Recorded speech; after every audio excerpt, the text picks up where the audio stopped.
Saturday night. That means it's time for the Don Tony Show. The wait all week long is finally over. Get Don Tony's perspective on current affairs in the world of pro wrestling and much more. The Don Tony Show. And now your host, the man, the legend, Don Tony.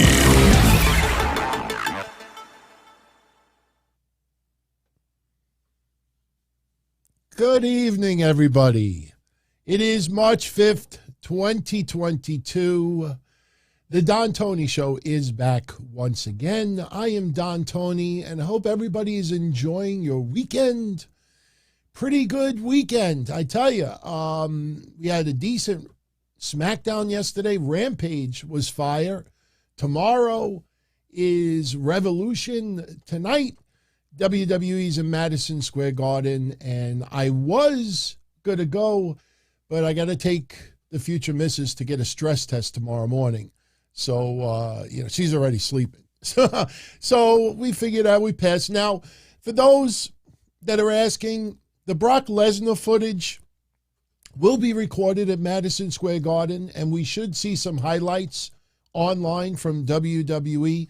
This is going to incorporate with the storyline with Roman Reigns. So you will see some footage, but MSG shows are not normally recorded for Peacock or anything like that. So tonight we have some fun discussions to get into. We will definitely attack that latest Cody clickbait that's floating around. There's a lot of clickbait floating around. Surprised you all didn't pick up on it. We'll talk a little bit about Vince McMahon's appearance on Pat McAfee. Closing thoughts, a couple of recap points.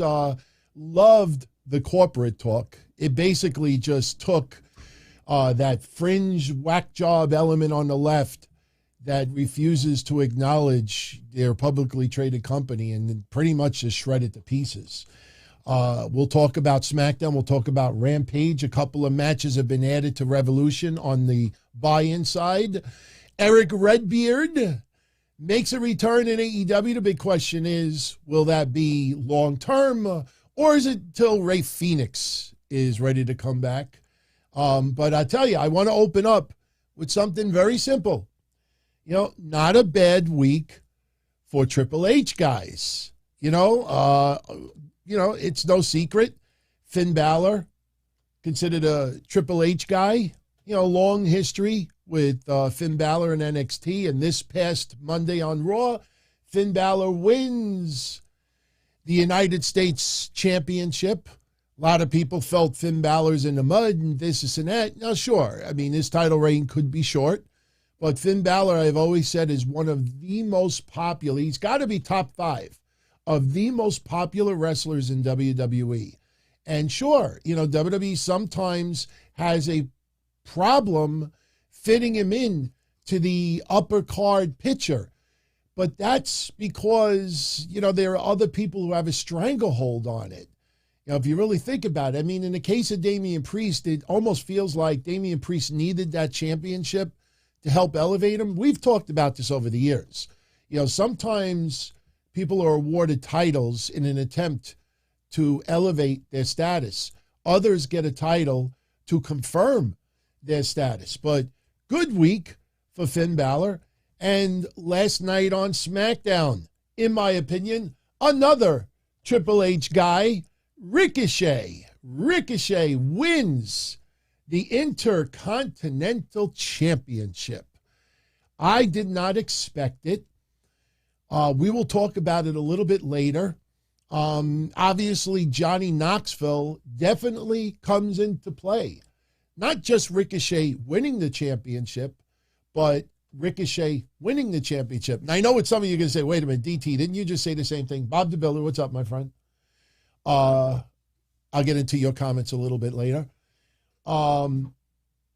Ricochet, won the title. Johnny Knoxville was a factor in him winning the title, and he was a factor in him winning the title. Again, I said the same thing twice. What do I mean by that? Well, Johnny Knoxville, obviously, accepting the challenge from Finn Balor yesterday. Finn Balor. See, this is what happens when we're talking about Ricochet winning the championship and somebody's talking about AEW Revolution.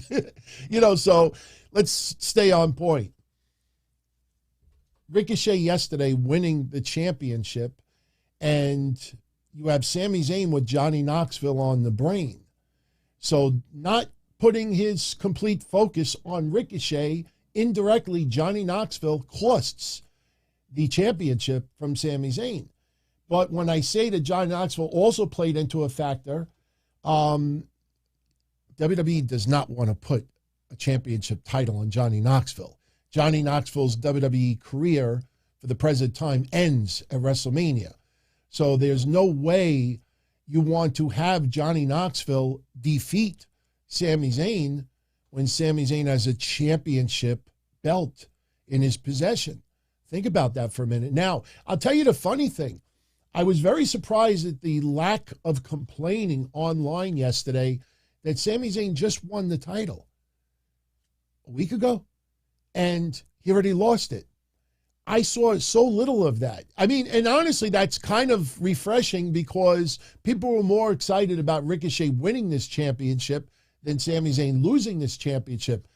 The only problem is, once Johnny Knoxville, which I think may defeat Sami Zayn at WrestleMania, does Sami Zayn immediately go back and get that championship title? It almost feels like Ricochet may have the championship on loan right now until Sami Zayn is done with Johnny Knoxville. But, I don't want Knoxville having the belt either. So, you look at it and you're like, okay, why even not in hindsight, why did they even take the title off of Shinsuke Nakamura? And hear me out, because I know what a lot of you are going to say, because I'm in agreement with you. Shinsuke Nakamura's championship reign was one of the worst in history. It was awful. He had a hand injury for quite some time. Well, they should have taken the title off of him.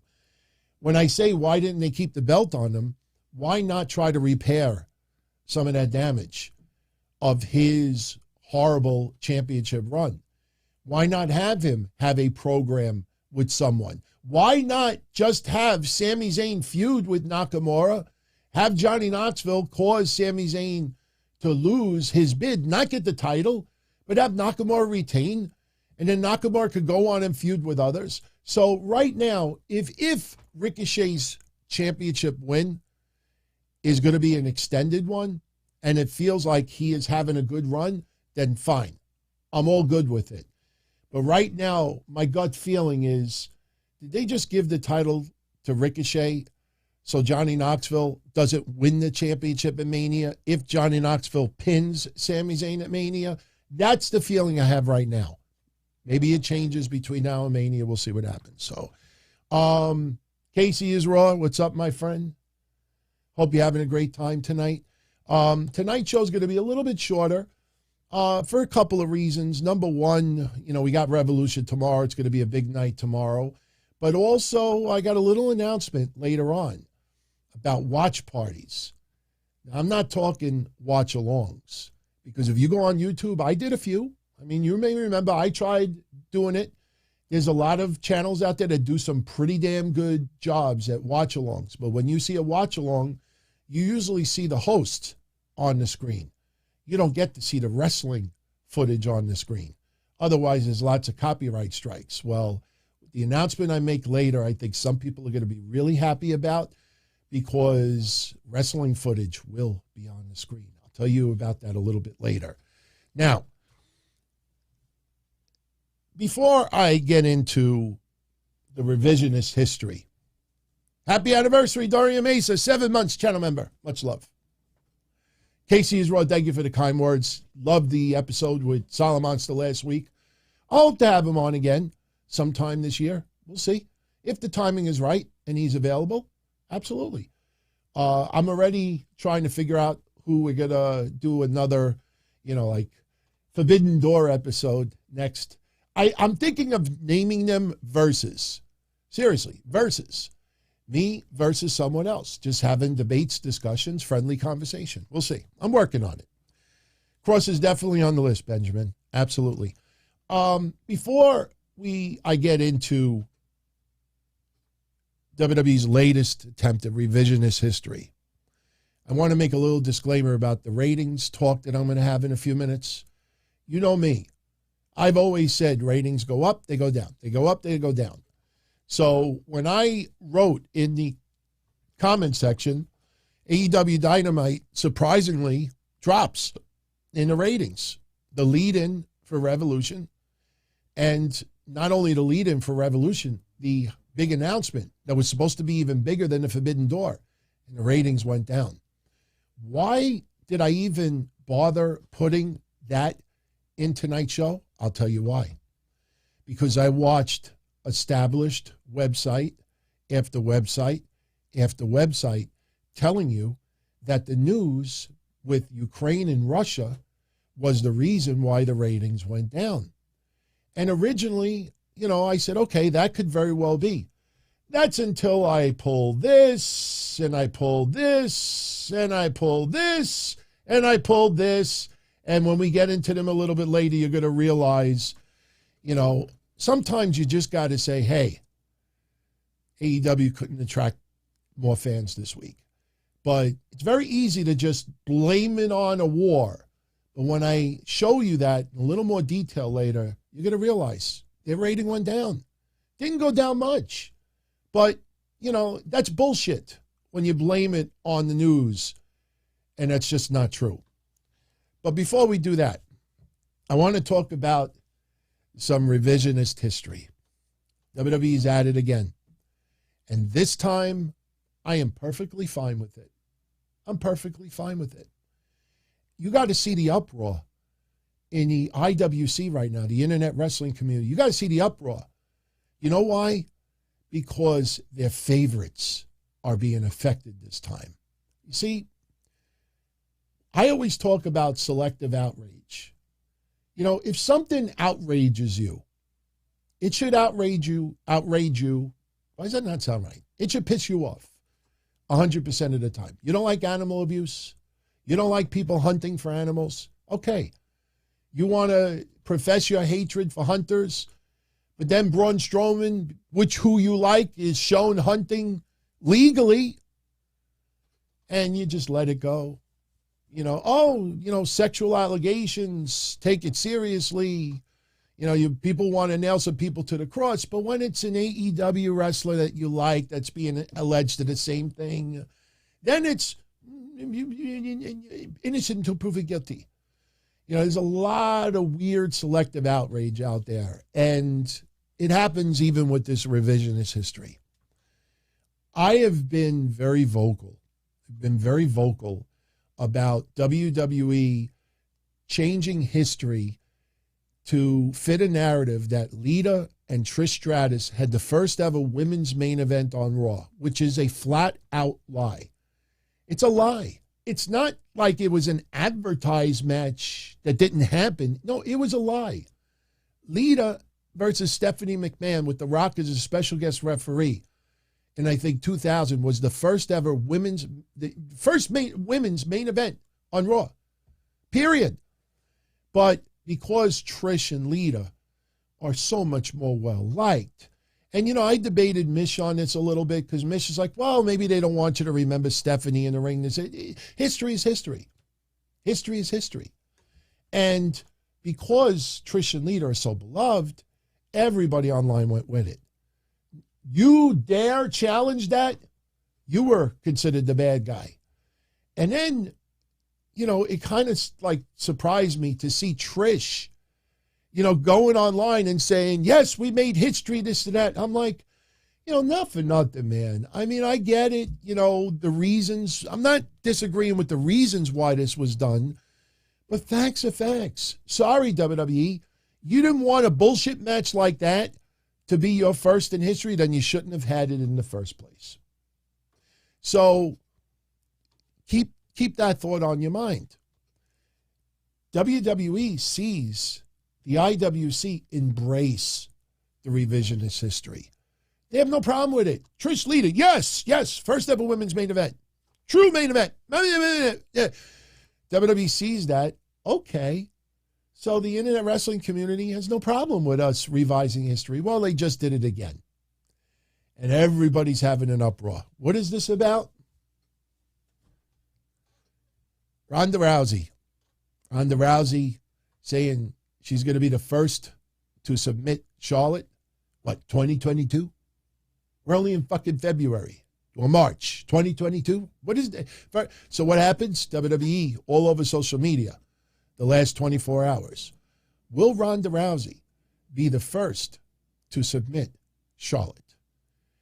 And you got to see the reaction from the Sasha Banks fans. You got to see the reaction from the Asuka fans. You got to see the reaction. I mean, and I'm leaving out NXT because I don't think you should compare NXT records with the main roster. You have to see the reaction online. So what I did today, just because I was a little bit bored, for those that are interested, a little montage that I put together myself. Where is it? Here it is.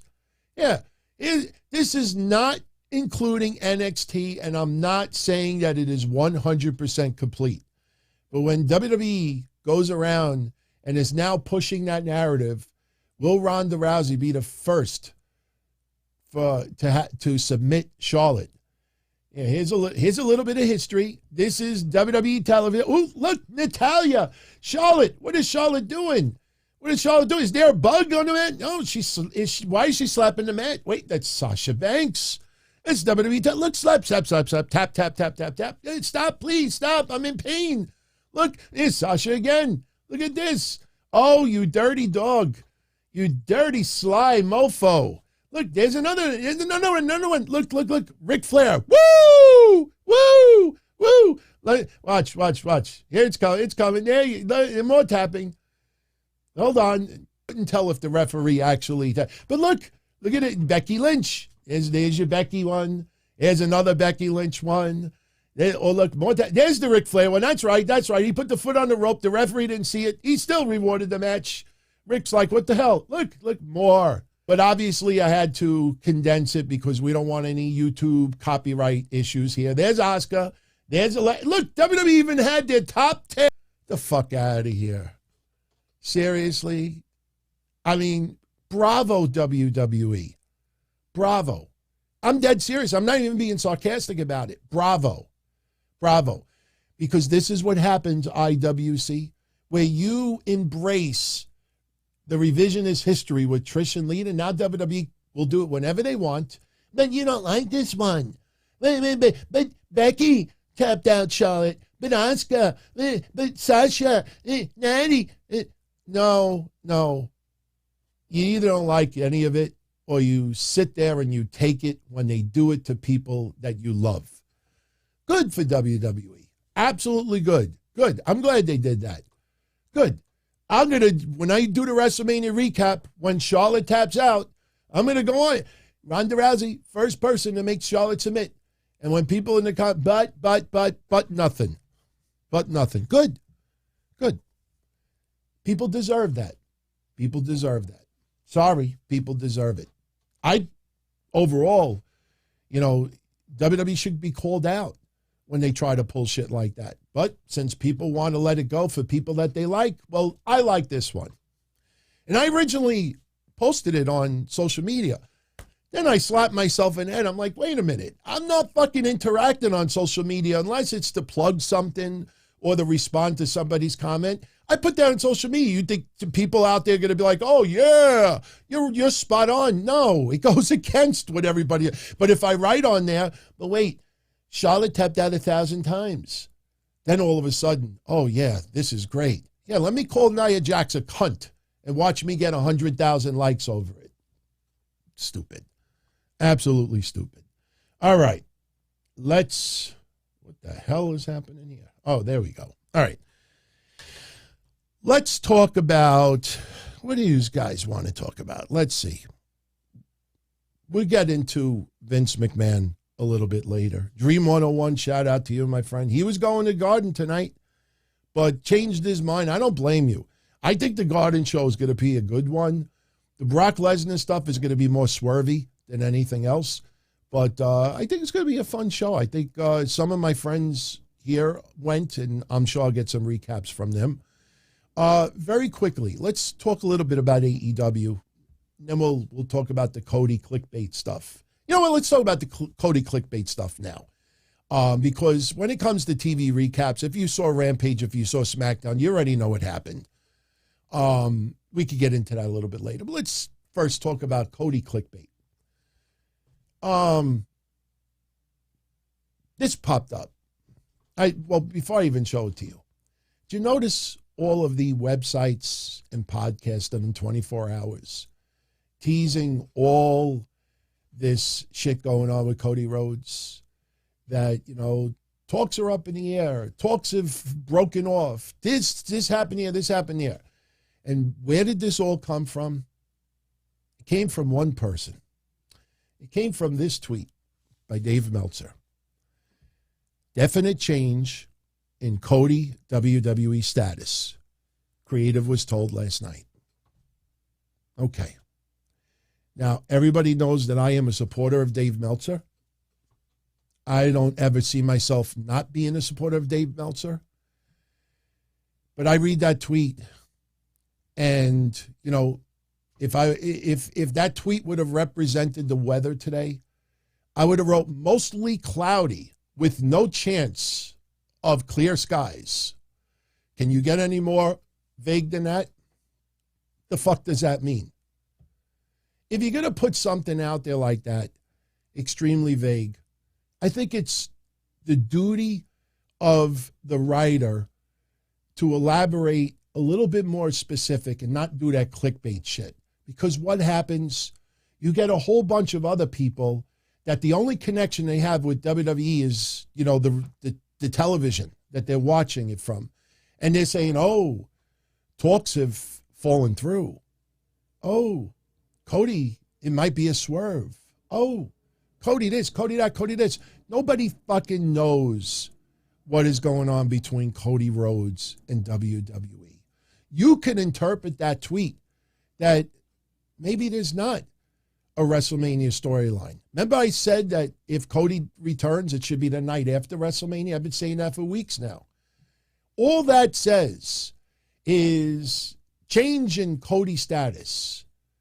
When you're negotiating millions of dollars in a contract, when you are negotiating royalties, when you're negotiating power, when you're negotiating other duties outside of being a professional wrestler on television, talks can go weeks. It could go months. Everybody out there thinks that a WWE contract is 2 pages long. And after 2 weeks, because damn it, WrestleMania is coming up. You got to sign the deal now. Damn it. Damn it, damn it, damn it, damn it. Cody, what are you waiting for? WrestleMania is coming up. Damn it, damn it, damn it. That's not how business operates. All of these goofs got exposed in Vince McMahon's interview with Pat McAfee. When Vince talked about the corporate world that I have been instilling in everybody's brain for years and years and years here, they have to answer to the stockholders. It's the bottom line. It's nothing personal. Vince does it, and because it totally puts an exclamation point on what we've been saying, and it's the total opposite of what other people have been feeding you for years, what do people latch onto? Oh, Vince called release talent dead weight. That cocksucker loser. What a horrible thing to say. These are human beings. They released them, and he called them dead weight. How insensitive. It's just diversion. It's just diversion. This is why Vince McMahon is a billion-dollar corporate conglomerate. And this is why the people getting triggered on social media, their net value is probably less than the amount of credit card debt that they have. I mean, this is a billionaire. If he lies and puts misinformation out there, even in an interview, the motherfucker could go to jail. But because it goes against everything, It's a lie, it's a lie, it's a lie. How dare he? He's cold, he's this, he's that, he's this. That's what happens when people have agenda when they do the news and discussion. You can express an opinion, and your opinion could be right, it could be wrong. You may be wrong and still have that opinion, and that is fine. But when people intentionally try to divert it simply to get attention on themselves, to get hits, to get views, to get likes, to get retweets, whatever it is, but for everyone out there that is part of that narrative on other websites, shows, news sites, stop getting suckered for it. This Cody thing is extremely vague for a reason. By doing this, you can't be wrong. Dave Meltzer is a genius, and I say that with 100% compliment intended. He's a fucking genius. Because if Cody ends up signing with WWE, if it's after WrestleMania, well, creative changed. Originally, they wanted to do something for Mania. They changed their mind. If it happens at WrestleMania, well, originally they were going to do it after WrestleMania, but then they decided to fit him in for WrestleMania. If it falls through, well, originally he was going to work out something with WWE and the plans fell through. If it doesn't fall through, well, you write something vague like that so you can't be wrong. The problem is, look, all these people claim they know the answer. Who the fuck do they hang out with in WWE Creative? But yet they don't say anything about any others. They don't have any news about anybody else. Nothing. So, and honestly, if I had a friend in WWE Creative and I DM'd my friend and said, hey, what's going on with the Cody thing? Oh, well, his status changed. Yeah? What do you mean by that? Well, all I could tell you, you know what? End of conversation. What the fuck is that? What am I, a child? Just tell me what's going on. You could trust me. Cody's WWE status changed. If he didn't sign a contract, there is no status. So this is clickbait. I may not be the most popular show out there. I may not get the most views, the most hits, because like I said, lying and clickbaiting is sexy. That's what gets the attention. How many people told you Vince McMahon was getting back in the ring at 76 years old? Vince McMahon is thinking about wrestling. Vince McMahon wants to wrestle, but there might be a swerve where he may team up with someone. Vince is going to do a little bit this and that. And from second one, we talked about it on this show. There ain't no way Vince McMahon is wrestling. Especially Billy. Could you imagine these corporate investors that are investing tens, if not hundreds of millions of dollars in WWE, and Vince is still the guy? Let me ask you a question. Let me ask you an honest question. Because just to use simple, okay? We don't have money like these stockholders. But let's say you got, an elderly man that wants to open up some business, and he's like, hey, would you want to invest in my company? And this and that, and you put a lot of money in that company, and you trust that guy, and that guy is 76 years old, and he is the mastermind that he is the guy that has made the business what it is. And then you find out that this guy is like, you know what? I'm going to go back in, I'm going to get in the wrestling ring, and I'm going to take bumps, and I'm going to jump out of a plane. Woohoo! You don't think investors would turn around and say, this motherfucker could break his hip? He could die in the ring of a heart attack? When Vince did the interview and says, look, I shouldn't even be alive right now with all of the stuff that he has experimented with over the years. You think going in the ring is logical for $1 billion company? That in itself should have been where it's like, it ain't happening. So what happened yesterday? On SmackDown, Mr. McMahon, they got the sign on his office, and we're going to find out who Pat McAfee's opponent is going to be at WrestleMania. And lo and behold, it's Austin Theory. Austin Theory shows up on SmackDown, Pat, I'm going to kick your ass. That was the plan all along. All of this lying to you. I mean, if people had opinions on it and say, yeah, I think Vince is going to get back in the ring, that's fine. But how many people that were reporting it as news? Vince McMahon, 76 years old, is going back into the ring. Not question mark, period. Exclamation point. Capital letters. Bold print. Translated in 54 different languages. I mean, how do you fall for that? All I could say, shout out to Stefan, much love. I will definitely get into your super chat in a few minutes.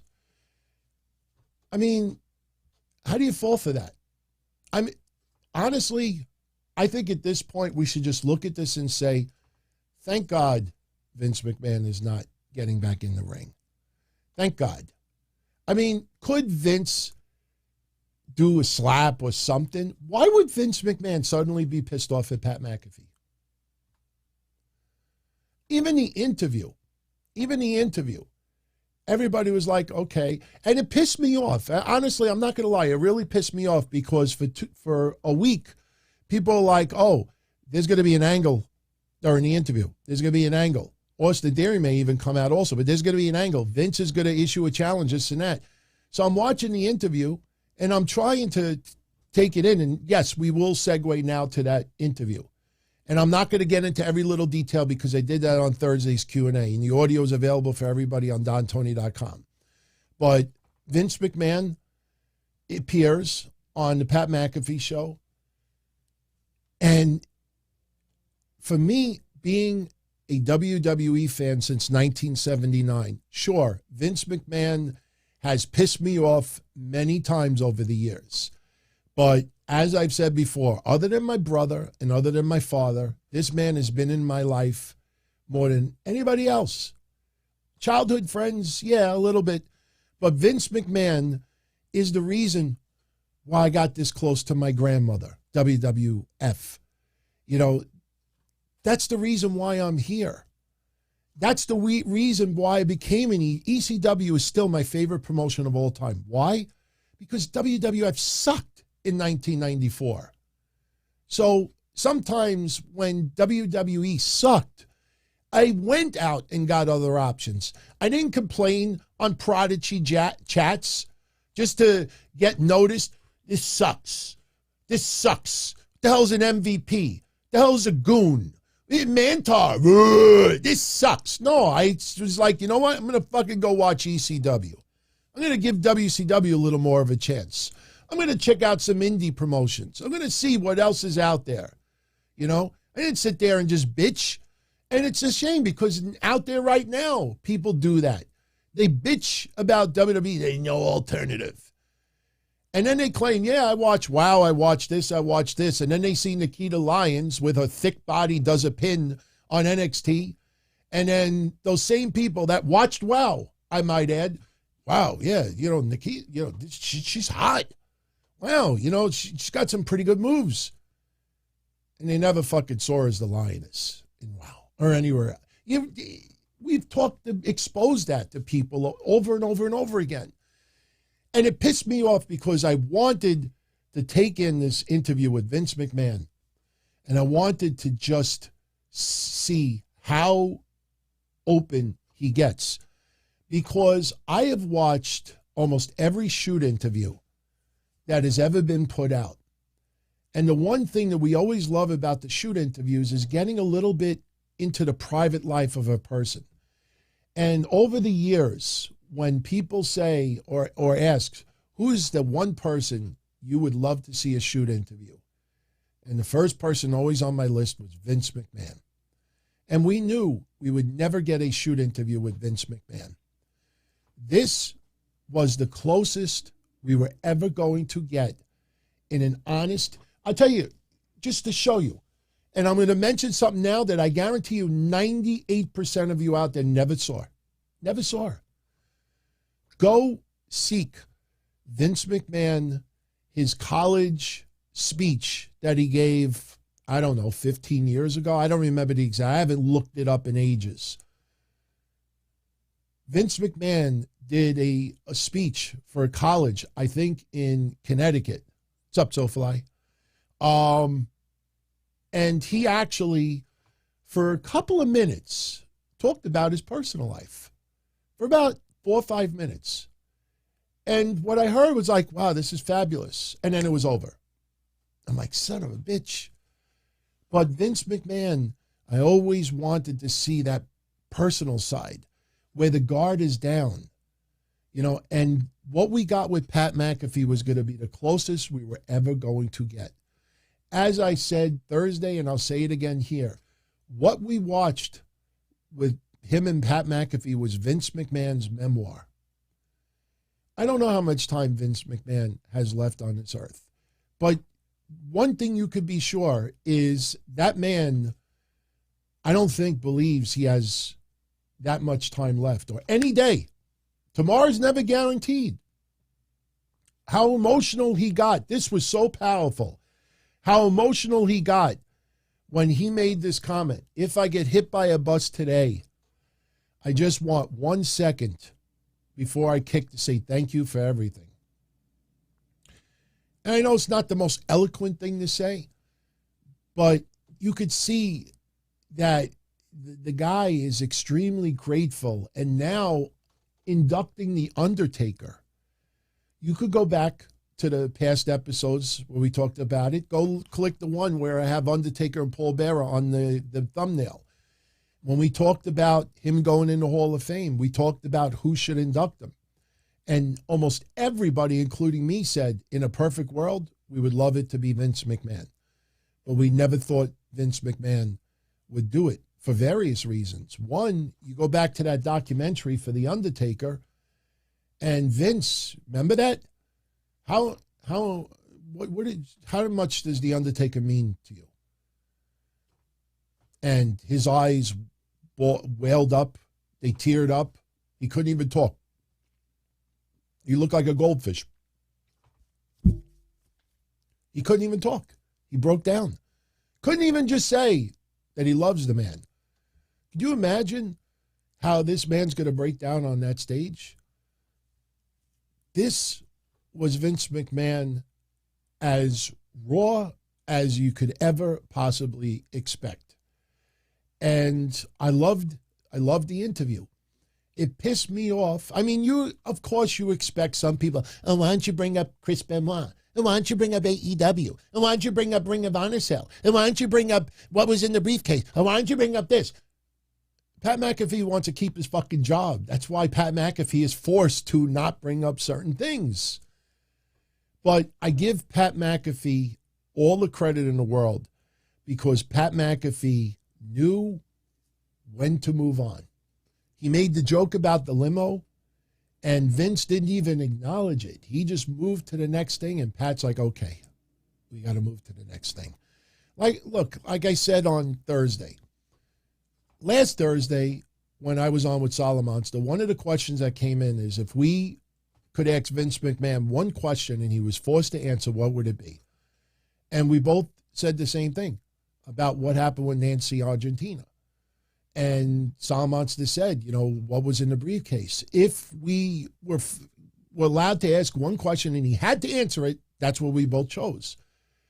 But we also realize, and you all realize it too, if you went to Wrestlemania, if you went to a house show, if you went to a Raw, a SmackDown, NXT, if we went to an indie show and Vince McMahon was there and you were backstage, press, hanging out with friends, whatever, and somebody says, hey, I want to introduce you to Vince. You know as well as I do that if Vince McMahon, if I went to the Garden Show today and I could have had some backstage passes, I was begging my fiance, do you want to go? It's like, no, I got to get up at 8. But if I was backstage and somebody said to me, hey, you want to meet Vince? Do you really think, myself, Solomonster, Mish, all of you, do you think if we had that opportunity to meet him, even for 5 minutes, just to chat, you think any of it's going to be, hey, Vince, what was in the briefcase? hey, Vince, did Stephanie really, with Macho Man? No. We would be like, Vince, I thank you for all the years of entertaining me and giving me an escape from all the problems and all the horrible shit in this world. You know who brings up that stuff anyway? When Vince is entering Madison Square Garden and you got people standing outside, hey, Vince, you like dealing with Saudi Arabia? How do you feel about that? That's where. But us, at the end of the day, we would be respectful. And that interview was nothing but awesome. And it sucks when people, no one is forced to like the man. I totally get why some people hate the man. The guy, it's very cold. That is the corporate world. When Vince looks at the wrestlers, he looks at the wrestlers like commodities. And I know that sounds cold, but that's what happens when you have a billion dollar publicly traded company. The wrestlers are commodities. And there's not enough time for them to turn around and say, hey, this guy has so much potential. Let's try to do this. And yeah, they try to take the cheap way out, and they fuck with some wrestlers' gimmicks that doesn't need to be screwed with. Look, Keith Lee yesterday on Rampage, he took on J.D. Drake, and it was a great match. Keith Lee wasn't a character. He wasn't doing a Bearcat thing. He wasn't doing Keith Lee was just Keith Lee in the ring. And I had so many of you say it. Why did WWE have to change that? And yeah, when you see it as an entertainment company, everybody's got to be these big characters. There's a reason why the wrestlers that have the least character development are the ones that end up leaving and people feeling like they're underappreciated. FTR, the Revival. When FTR was not getting a lot of exposure on TV, not the good exposure, what did I say on the shows? They're going to have to go comedy. What are you, nuts, DT? They're going to have to go comedy with FTR. They have to get him the connection with the fans. If you don't have that connection with the fans, then you're gone. And FTR, not so much in the character department, ended up leaving. And when they were gone, a lot of people felt that they were underutilized. Keith Lee, underutilized because he's not as much as a character. You look at other wrestlers, Cesaro, after all these years, you look at him leaving now, and because he doesn't have that much of the character side of him, doesn't cut the promos where the crowd's reaction, this and that, he's got the swing. And for WWE, that's not enough. And it should not be the case. But when you're a publicly traded company, I brought it up Thursday with movies. Mustafa Ali, great example. Mustafa Ali. But let me give you the movie example. I still can't remember what TV series it was. But how many times over the years, when you see a little documentary about a movie that you loved, that you saw when you were growing up, or a TV series that became iconic, and then you learn behind the scenes, and then you find out that the original lead role was supposed to go to somebody else. And then you look at it, you're like, oh my God, thank God they didn't give the lead role to that person instead. That you look at the TV series and you'd be like, oh, could never look at it. And the opposite, you could have a movie that kind of sucked. And then you find out this person was supposed to get the lead role, but they turned it down. Or this person was supposed to get the lead role, but the writers did not feel that that person was the right person for the job, so they went in a different direction. That happens in movies and TV a lot. It's no different with pro wrestling. Sometimes we see it, but remember that loud noise on the internet is not the majority. And we could be vocal and we could scream at the top of our lungs. There's no need to tweak Keith Lee. It's no need to tweak this. It's no need to tweak that.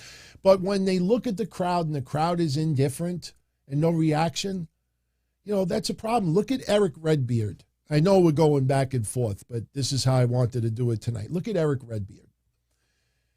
I watched his return yesterday to AEW and Rampage. For those that don't know, and I'll get into the quick recap afterwards, but Erick Redbeard was a surprise yesterday. You had Penta and Pac with Alex Abrahantes challenging the House of Black to a 6-man tag match at Revolution. And the House of Black, thinking that Alex Abrahantes was going to be the third person, like, sure, yeah, we'll take that. Well, sure, we'll take that. Absolutely. And then they reveal, no, it's not Alex as the third person. It's Erick Redbeard. So Erick Redbeard comes out, cleans house. You have heard me say this repeatedly in the past. I wish that man would have stayed in AEW when they did the tribute for Brody Lee. It sucks to see how little exposure Erick Redbeard has gotten in wrestling since his WWE release. But let's also be honest.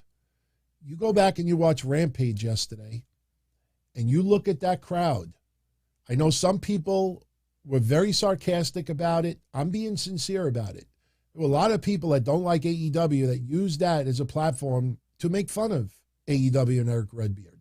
You go back and you watch that instant surprise. Remember Cracker Jack? You open the toy for that split second. Oh. Pack of baseball cards. You open it up, you see an insert. Oh. AEW. We opened up all those cards. Oh, look. Oh, Riho? You do a scratch-off ticket. Oh, $2. That's what happened with Erick Redbeard yesterday. The music hits. Who is it? Oh, it's Erick Redbeard. Oh. Got very little reaction. After that 2-second hit, surprise! After the 2 seconds, it's like, oh. I felt bad for him yesterday. It's not his fault, but that's what happens when they wait over a year. And I'm not convinced that he's going to be in there long term. This might be temporarily. And again, you look at the AEW contracts, even if they make Erick Redbeard all elite, he could still work everywhere else. He just, when it comes to Wednesdays and sometimes Fridays and pay-per-views, if we need you, you have to show up. It's not an exclusive deal. Let me tell you something. A couple of years, there's going to be major changes to AEW's contracts. You heard it here. And I wasn't even planning on it. I didn't even have it in timestamps. I just wrote on the bottom. In a couple of years, there's going to be a dramatic change in the AEW contracts. Because right now, you look at from Jay Lethal to a lot of others who's got the All Elite contract, and you look how they've been used. I could see a month, all right, break-in period, this and that. You realize how many months some people are in that company already?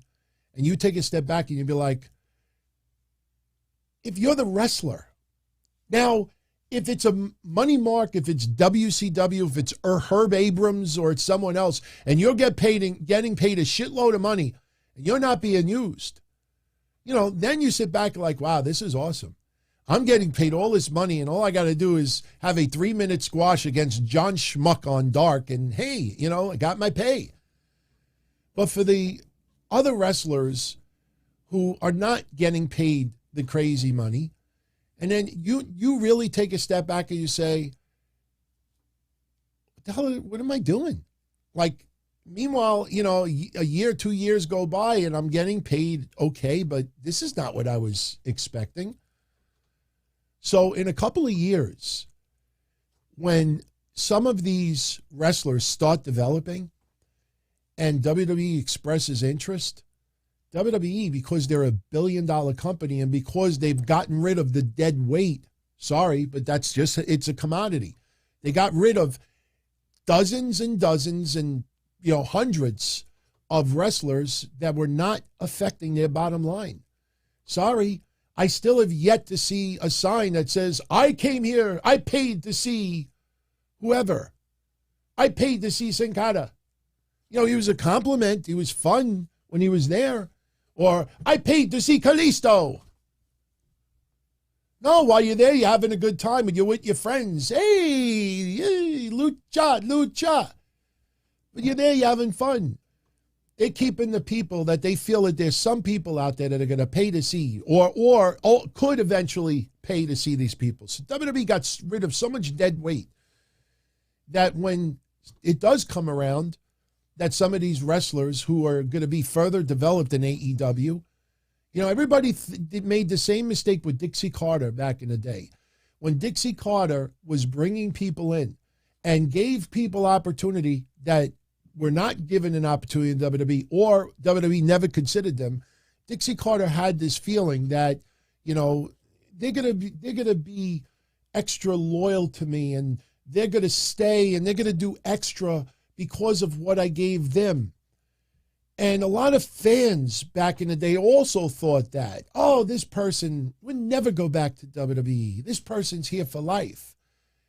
And then somebody, like AJ Styles goes to WWE and then on a stream says, Dixie Carter fucked the company up. Instead of letting the wrestlers be the wrestlers and this and that, you have other wrestlers who they were convinced would never get up and leave. What happened? But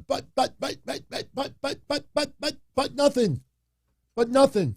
So some of these wrestlers that a lot of fans right now think, they're AEW for life. They would never go to the evil Vince McMahon.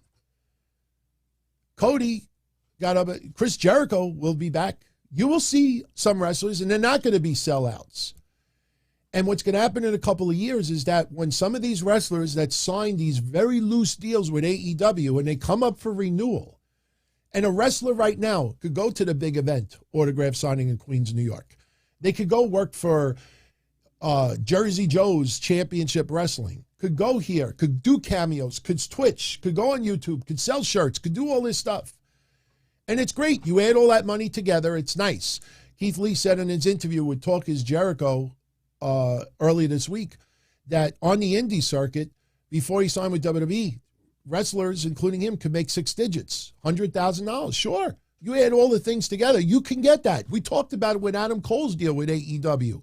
You can get that. When you're a billion-dollar publicly traded company and you get rid of a ton of dead weight, it's a commodity. Some people will overpay for a commodity because in the end, the return will be greater. So if you have somebody who is up and coming in AEW right now, and 2 years from now, you could use MJ, use whoever you want, and you have a wrestler that is making combined whatever they're making, and then when WWE says to him, look, how much you make? Give us a breakdown, with your Twitch, your cameos, working indies, working AEW, working here, doing this, doing that. What do you get total? Oh, I get $167,000. All right, we'll double it. You mean to tell me WWE wouldn't pay an extra $100,000? They give 3-month no-compete clauses. You get paid $200,000 a year. You're getting $50,000 just to sit on your ass at home. If WWE wanted to, they could just let somebody finish out their contract and not have to pay a 90-day no-compete. You realize the amount of money that when they release 70 wrestlers, you ever stop and add up how much money they paid for the 90-day no-compete? If the average wrestler made $100,000, and that's not true when you think of Braun Strowman and everyone else, but if the average wrestler only made $100,000, a 3-month no-compete is 1/4 of a year's $25,000. You multiply that by 70, and you realize how much money is being given away. So when you turn around and you say, oh, no, that can never happen. Oh, sure it can. And the problem is, if a wrestler is making, let's say, $150,000 between AEW and all the outside ventures that they do, and then their contract is coming up for renewal, and you realize that AEW, of that 150, AEW is about 100 of it. I think that's reasonable. AEW might be 2/3 of what that person makes overall. So they make 150. AEW is responsible for 100. And WWE says, okay, we'll double you. We'll give you 300,000. Now, if that wrestler goes back to Tony Khan and says, look, just match it. Just match it. You realize how much more money he's got to come up with? And that could happen over and over and over and over. Look at a baseball player. A baseball player that just breaks into the major leagues might be making the minimum. Might get a signing bonus, might be making $2-3 million a year. And you lock them in for 4 years. I mean, we've seen it here with the Mets. You look at, DeGrom and Syndergaard and others over the recent years. You sign them when they're very, very young. Wow, we got this person 4 years, $8 million, $10 million. Those 4 years are up. At $10 million for over 4 years turns into $10 million a year. So when you think WWE would never pay that kind of money for somebody, why not? Somebody's value 2 years from now could be tremendously more. So you're going to see contracts change because the days, now for the lower card wrestlers who have no shot in WWE, they would still sign those deals. But for the major players that do want to stay with AEW, you watch how those contracts change. So Vince McMahon, in this interview, just to get into a couple of quick points about it, let me just pull this up. Hang on a second. Let me just pull up. I got my bullet points right here. One thing I got a kick out of, I don't know if you caught it, when Vince McMahon shook Pat McAfee's hand, go back and you watch it. Vince tried to do it nonchalant, like acting like he was adjusting his jacket, but when he adjusted his jacket, he went like this to it, like wipe the sweat off his hands. Jeff Hardy's a totally different situation. Jeff Hardy is older. He's at the tail end of his career. He wants to be happy. He wants a lighter schedule. He wants to wake up in the morning and do what he'd like to do. Jeff Hardy is a totally different situation. And that's why I do not have a problem with Jeff Hardy at all. And again, so many people out there who got it so wrong, so disrespectful when that guy left. I mean, sure, it wasn't the right way to quit WWE. It's hard to ever come up with a good scenario behind it. But, Jeff Hardy, different. Different age, veteran, much different. So, anyway, Vince McMahon, the interview with Pat McAfee, he asked Vince if Vince pays attention, to not only that Vince made wrestling better, but all the hate out there. And Vince McMahon said that, it used to bother him. Early on, it used to bother him. But then, he stopped and realized that the more he tries to convince people that they're wrong about him, he's wasting time not focusing on the stuff that he should be. And it's a very common sense, valid point. He also said there are people out there that no matter how much proof he could provide, those fans, I shouldn't say fans, those people will dislike him. They will call him negative, whatever faults there. There's some people you cannot change their mind. There are people out there that don't want to change their minds. And, it took him a while to do that. Getting back to the corporate thing, the one thing that Vince said that was so powerful, and I think that's why it triggered that agenda-based, group on the left. Vince said, because Pat McAfee said, is it difficult to let people go? Does that come into account? And Vince said that before they were a publicly traded company, he would think about, the person, they got a family member who might be ill or somebody passes this and that. And, you look back over the years and there were some people that definitely applied to. And he said, once it became a publicly traded company, and you have to answer to the stockholders, to the investors, to the bottom line, that it made those decisions easier because it can't be personal. It's just business. And, that is very powerful. That is how the corporate world works. We have said that 100,000 times on this show, but people don't want to hear that. They don't want to hear that because up to now, remember when I said this before, up until this past week, you realize that the IWC, you realize journalists, bloggers, I saw a guy with a blue check mark that does so much research in wrestling. You'll figure out who I'm talking about, but does a lot of research. And the research is phenomenal. And I never saw this man write an F-bomb before. And when Vince was saying some of the things he said, this person in a tweet started dropping F-bombs, and you could feel the anger coming through the tweet.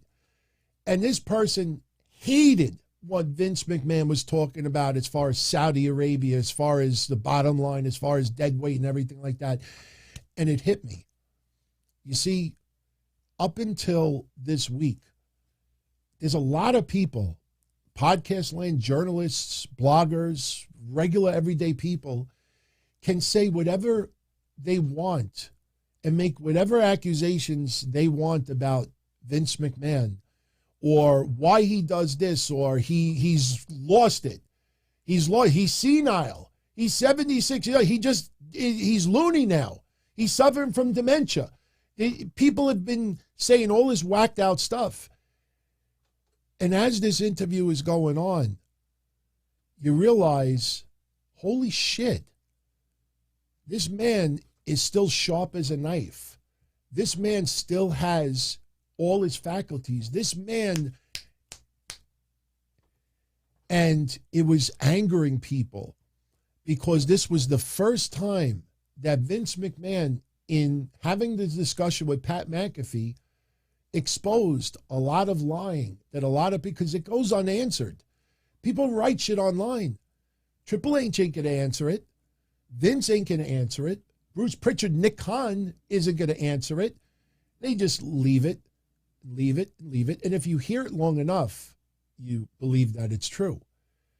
The NXT stuff right now, man, did that backfire in a lot of people's faces. That is still, think about that. WWE is considered NXT a complete disappointment because fans have not gravitated to the wrestlers as they expected.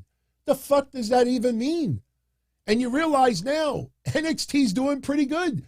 They're building the stars of tomorrow. They took their eye off the ball. They'll never say that publicly. Why would you want to admit mistakes like that? But everything that people said, is proven to be wrong. Even the Triple H stuff. You hear it long enough. WWE suddenly is trying to erase the history of Triple H. You hear about the story with FTR, with DX. Oh, but I never thought he would do that. Well, that's because you listen to people that tried to brainwash you with wrong information for years. So, Vince talking about, his younger years, that his father would have never sold him World Wrestling Federation if he knew what he intended to do with it. Talked about inducting the WWE, Undertaker in the WWE Hall of Fame. I did get a kick when Vince said that, the Undertaker out there, he's the Undertaker. But when he goes to the bar, he's Mark Calloway. And Vince says that wrestlers are people playing characters. And when it comes to their personal life, they need to separate the character from the person. Now, there are wrestlers who protect wrestling and be a character whenever they're in public. You look at MJF, you look at others, and I love that. I absolutely love that. But then you got wrestlers like Hulk Hogan, who is so, convinced that he's Hulk Hogan, that he does whacked out stuff. He's like, oh, well, that was Hulk Hogan. That wasn't Terry Bollea, brother. It's like, what the hell does that even mean? Pat McAfee asks Vince if the Monday Night Wars changed him. Pat brought up WCW, TNA, even brought up AEW. And Pat McAfee brought up the acquisition of Ring of Honor by AEW. And all Vince said is that he enjoys confrontation. And he lived through it as a kid. And, he emphasized that, as far as Undertaker, because Undertaker was extremely loyal during the Monday Night Wars, could have picked up and jumped to WCW.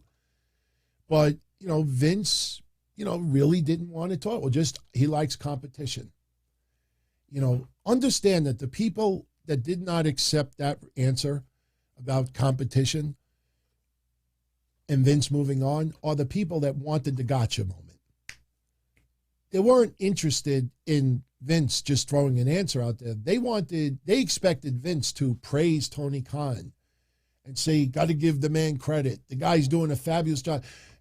Vince McMahon would never do that. Vince McMahon, he loves competition. He moves on. That's not good enough for the people. People wanted the gotcha moment. They thought Pat McAfee was going to hit Vince with a gotcha moment. Why? Pat McAfee is working for the company.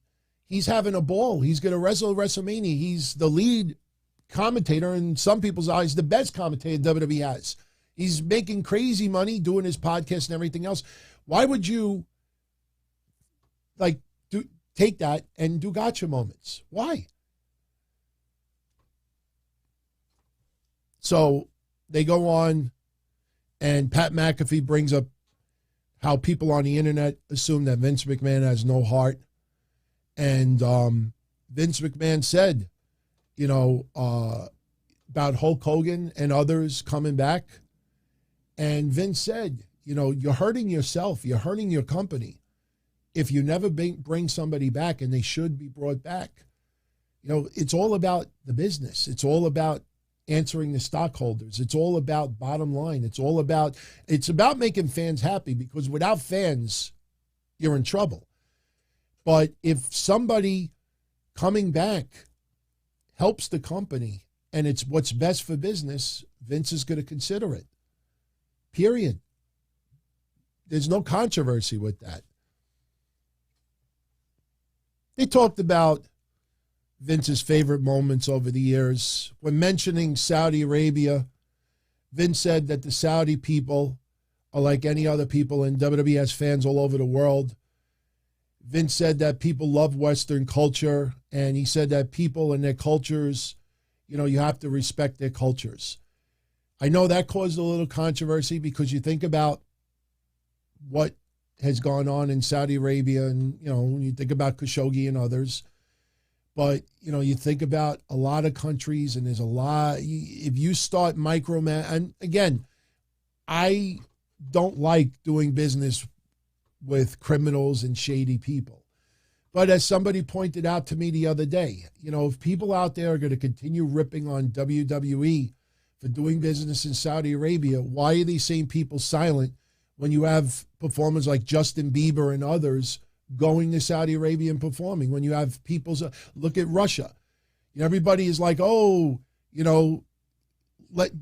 boycott Coca-Cola. I saw a guy on Twitter say, everyone, we got to boycott Coca-Cola because they're selling their product in Russia. The motherfucker was standing in front of a 7-Eleven. The motherfucker took the Coca-Cola on video and dumped it. Why do I have a problem with that? You stupid son of a bitch. You walked into the 7-Eleven and you paid for that Coca-Cola just to pour it on TV. It's not like he had it sitting in the refrigerator where there's a little bit dried up condensation because he didn't have one of those Arm & Hammer things in his refrigerator. The motherfucker went and actually paid money to 7-Eleven, who paid Coca-Cola for that product, just to dump it out on. Come on. If you, again, with the selective, if you're going to be outraged, you got to be outraged with everything. You can't just turn a blind eye simply because you like somebody. That's the slippery slope you get into. That's why even with Tony Khan, he's got a good heart. There's a lot of people in all these companies with some very good hearts. But if you get very passionate and vocal about something specific, and then one of your big stars, you know, he may think they would never do that while they're under my watch. Oh, yeah? Oh, yeah? Why? Why? Because we're family. Bring up Wrestlemania. They have a little bit of fun about the stupendous remark. They'll uses the word stupendous. They even laughed at it. Vince talks about creatively. Here's another term that pissed off a lot of people out there. Vince says anybody could be a pro wrestler, not be very good at it, but not everybody could be a WWE superstar.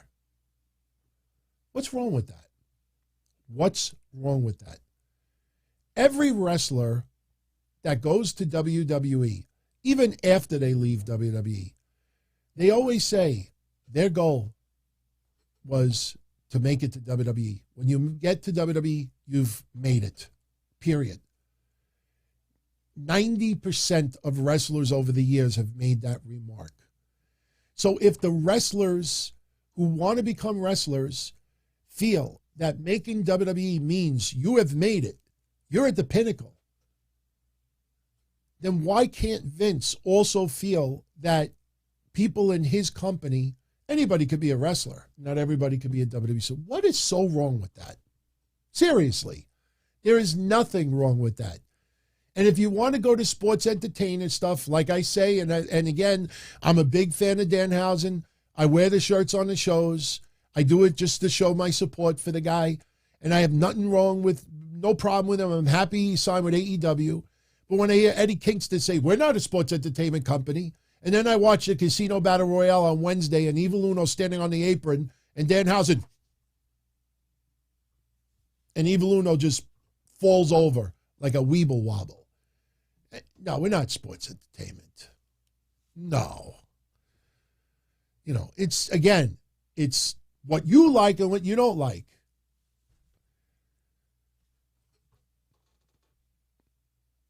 So pretty much wrapping up the Vince recap, because you probably have heard 1,000 recaps since it aired. Vince gives him the opportunity to wrestle at WrestleMania. And again, a lot of people out there were expecting the angle. Thank God we didn't get one. And again, I'm a little annoyed because it got planted in my head that somewhere during his interview is going to turn into storyline. I didn't want it to be storyline. Now, do I want Austin Theory to show up Pat McAfee Show before Mania? Absolutely. Austin Theory needs to show up on the Pat McAfee Show, unannounced, lay out Pat McAfee, trash some of the studio, and I think it happens. It's got to happen. Austin Theory needs to show up and trash the place. And then take a selfie. When Pat McAfee's laid out and he trashes the other, he's got to take a couple of selfies. They talked about COVID. And Pat McAfee brings up the original meeting with all the owners in sports, and Vince was a part of that meeting as well. And Vince said they never wanted to miss a beat with television, even if they couldn't have an audience. And he praised the talent for that. I know, look, I tuned into the AOP interview. I can't remember which member of AOP. I think it was Akam. I think it was Akam. Did an interview this week. Someone in the chat just clarified. I think it was Akam that did the interview. And I was checking it out a little bit, and, he reveals that WWE wanted them back. And they said no, they did not feel comfortable with COVID. They wanted to be home with their families. Now, sure, they probably blew an opportunity even now. I hope WWE brings them back. If you hear it based on what Vince says, if Vince wants them back, they'll be back. Now, they're doing stuff in the metaverse right now, so maybe they're coining enough that they don't want to go back. But, not everybody was that comfortable with COVID. They had cracked a couple of jokes about Michael Cole, calling him a horrible human being. Vince McMahon talks a little bit about his younger years. Thank you. It was Akem. It was. Vince talks about when he was a younger guy, he was a poor student, had to go to summer school every year, but he did graduate college, which was pretty awesome. Pat McAfee asks Vince if he is the greatest heel of all time. And he said that, when you're a heel, you really want people to hate you, to dislike you. And he said that that's the tough part about performing is because, while he was a character, he couldn't produce or direct. Vince loves the energy and loves taking it in from behind the scenes. So they had a couple of jokes about him blowing out both quads. And, as I said earlier, Vince said that, he doesn't even think he should be on this earth still. They didn't elaborate. I mean, I was in the chat room and I wrote a couple of things in the chat room. I wrote, thank you, Vince, obviously. But I also wrote that as the interview went on, this Vince McMahon on Raw with Austin Theory, I got a pen and I could use the eraser, blah, blah, blah, blah. And just the mumbling. As his interview went on, I was like, this guy sounds like he's getting stronger and stronger. It looked like he had color on his face. I didn't see that pink lips that he has on Raw. I mean, the guy, as the interview went on, I was like, wow, it feels like he's getting younger and younger as the interview goes along. But when Vince said that he is living on borrowed time, Pat McAfee wanted to get to that. And in the chat room, all I saw is everybody writing, steroids. Yeah, of course. But Vince is not going to get that public about it. We know what it is. But the interview went almost 90 minutes. It was awesome. It was a memoir. For younger fans out there that are not very long as far as wrestling fans, just take it from others out there who have been a wrestling fan for a few decades. I go back to 79. Over the years, we always wanted to see like home movies of Vince McMahon. No, we're not trying to, invade on his privacy. We wanted to see how this man is outside of wrestling. Is he this lovable grandfather now playing with his kids, or is he this stiff suit that is just, and, you want to see if the guy still has it up here. Always wanted that real personal interview. We didn't get it with Bob Costas. We would have never gotten it with Howard Stern. He was never going to do a shoot interview. This was Vince McMahon's memoir to the fans. Vince McMahon, the only thing I hope at this point going forward is that after this man is gone, and shout out to Kay Walks, who was cute on the letters. I'll answer your question in a few minutes. The only thing I hope left for Vince McMahon, I want him in the WWE Hall of Fame while he's alive. Everybody says he will never do it. He will never accept it. But I'm holding out hope that he does, because I really think fans, despite some of the crappy business decisions over the years and some of the awful storylines that we have had to deal with, but I really think deep down inside, fans do want to thank this man, express, not just when you're walking in a store, hey, Vince, thank you for everything. Or when you see him walking by, yo, Vince. No, I think people just want to stand up and just do this. And for those that don't want to, you have that right. You're not wrong. You're not wrong. But I think a lot of you out there agree with me. Vince, as Ben says, he's not one to accept compliments. But I think how the fans would feel about it, I don't think it's about accepting compliments. Like Vince said, he wants one last opportunity to say thank you. Well, the fans want one last opportunity to say thank you. That's how I look at it. Excellent interview.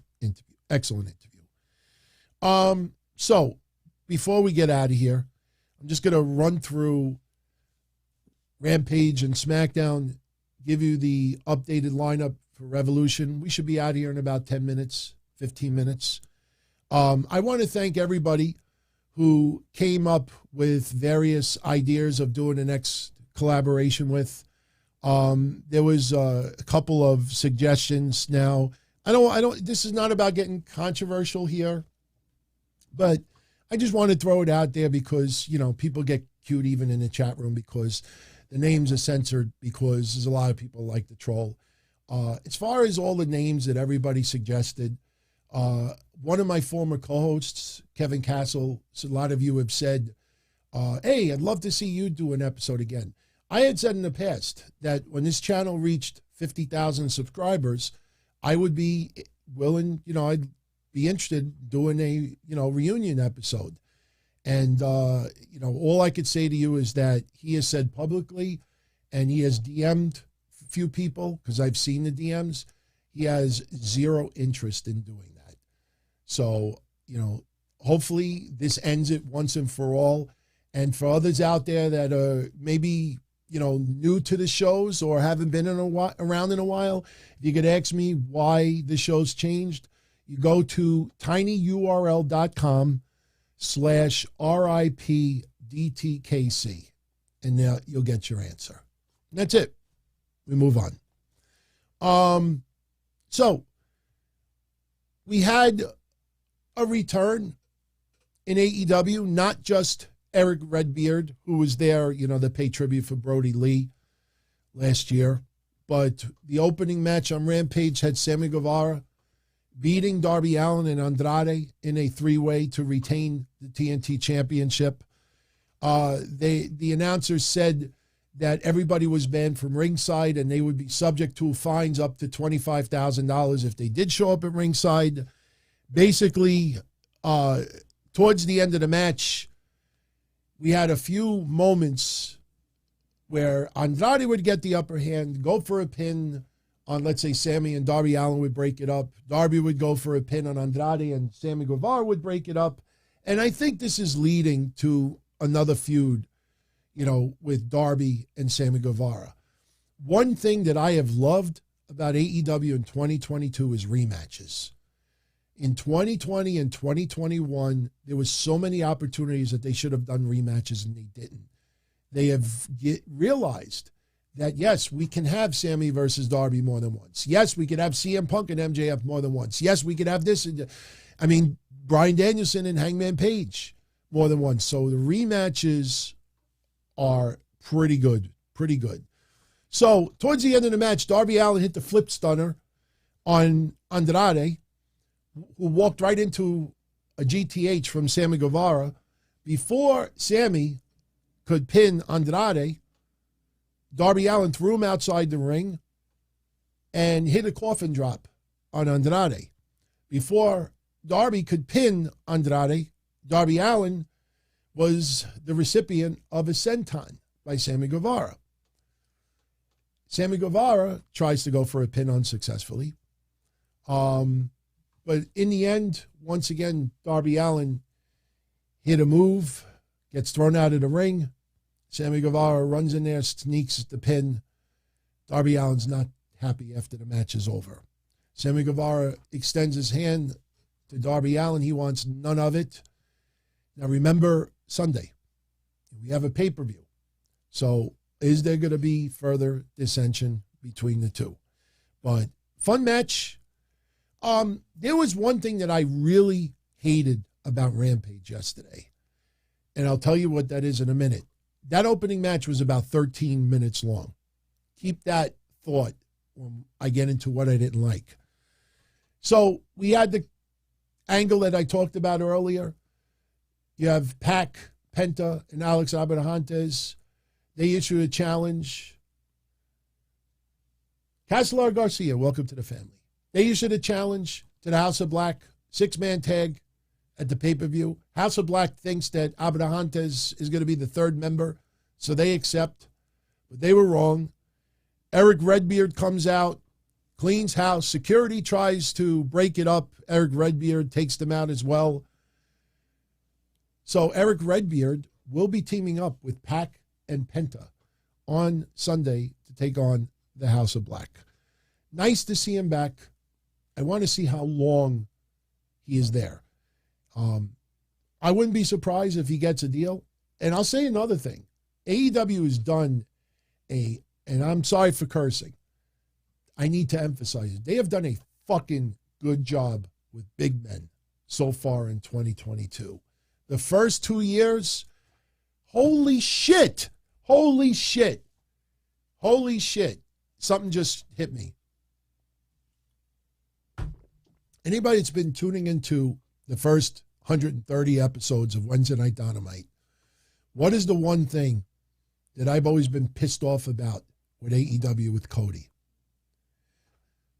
I brought up in the past, and no one talks about this. If you think that I'm wrong, go on AEW's Twitter right now, and you prove me otherwise.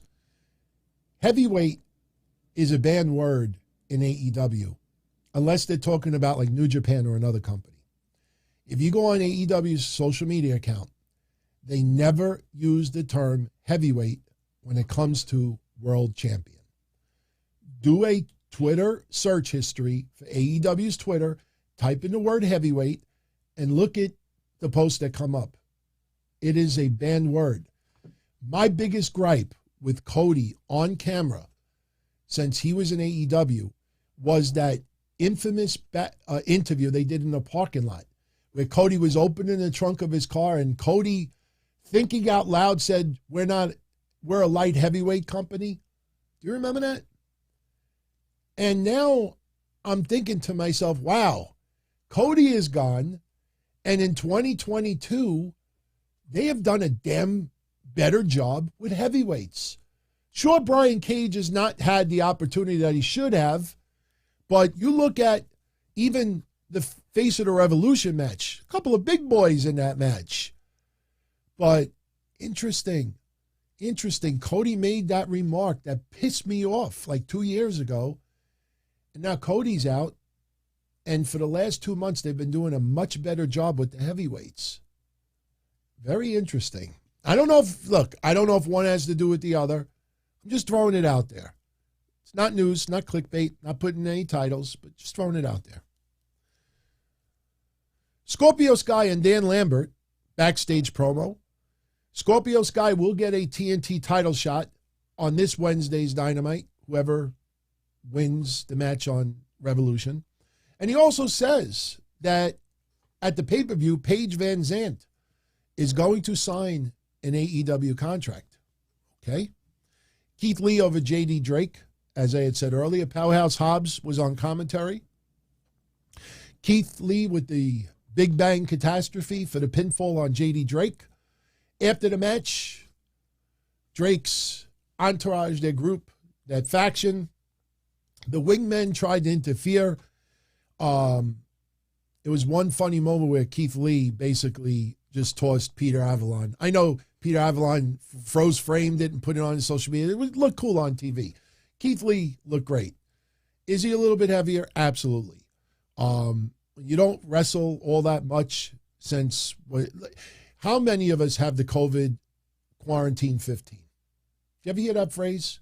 Quarantine 15? I have the quarantine 15. That's why I'm back on full-blown keto. Yeah, Keith may have had a little bit more than the quarantine 15, but we've all picked up a few pounds along the way. CM Punk taped an insane promo from Wednesday that aired on Rampage. I had to use it as a thumbnail, almost like a supermarket. Don't forget to take your receipt on the way out. CM Punk has a receipt set for MJF at Revolution. He is going to treat MJF like a dog. Going to make him so unrecognizable for his mother. I am looking forward to that match more than any other. Easily the best feud that AEW has had in its early tenure in the world of pro wrestling. So Serena Deeb over Layla Gray in the 5-minute challenge.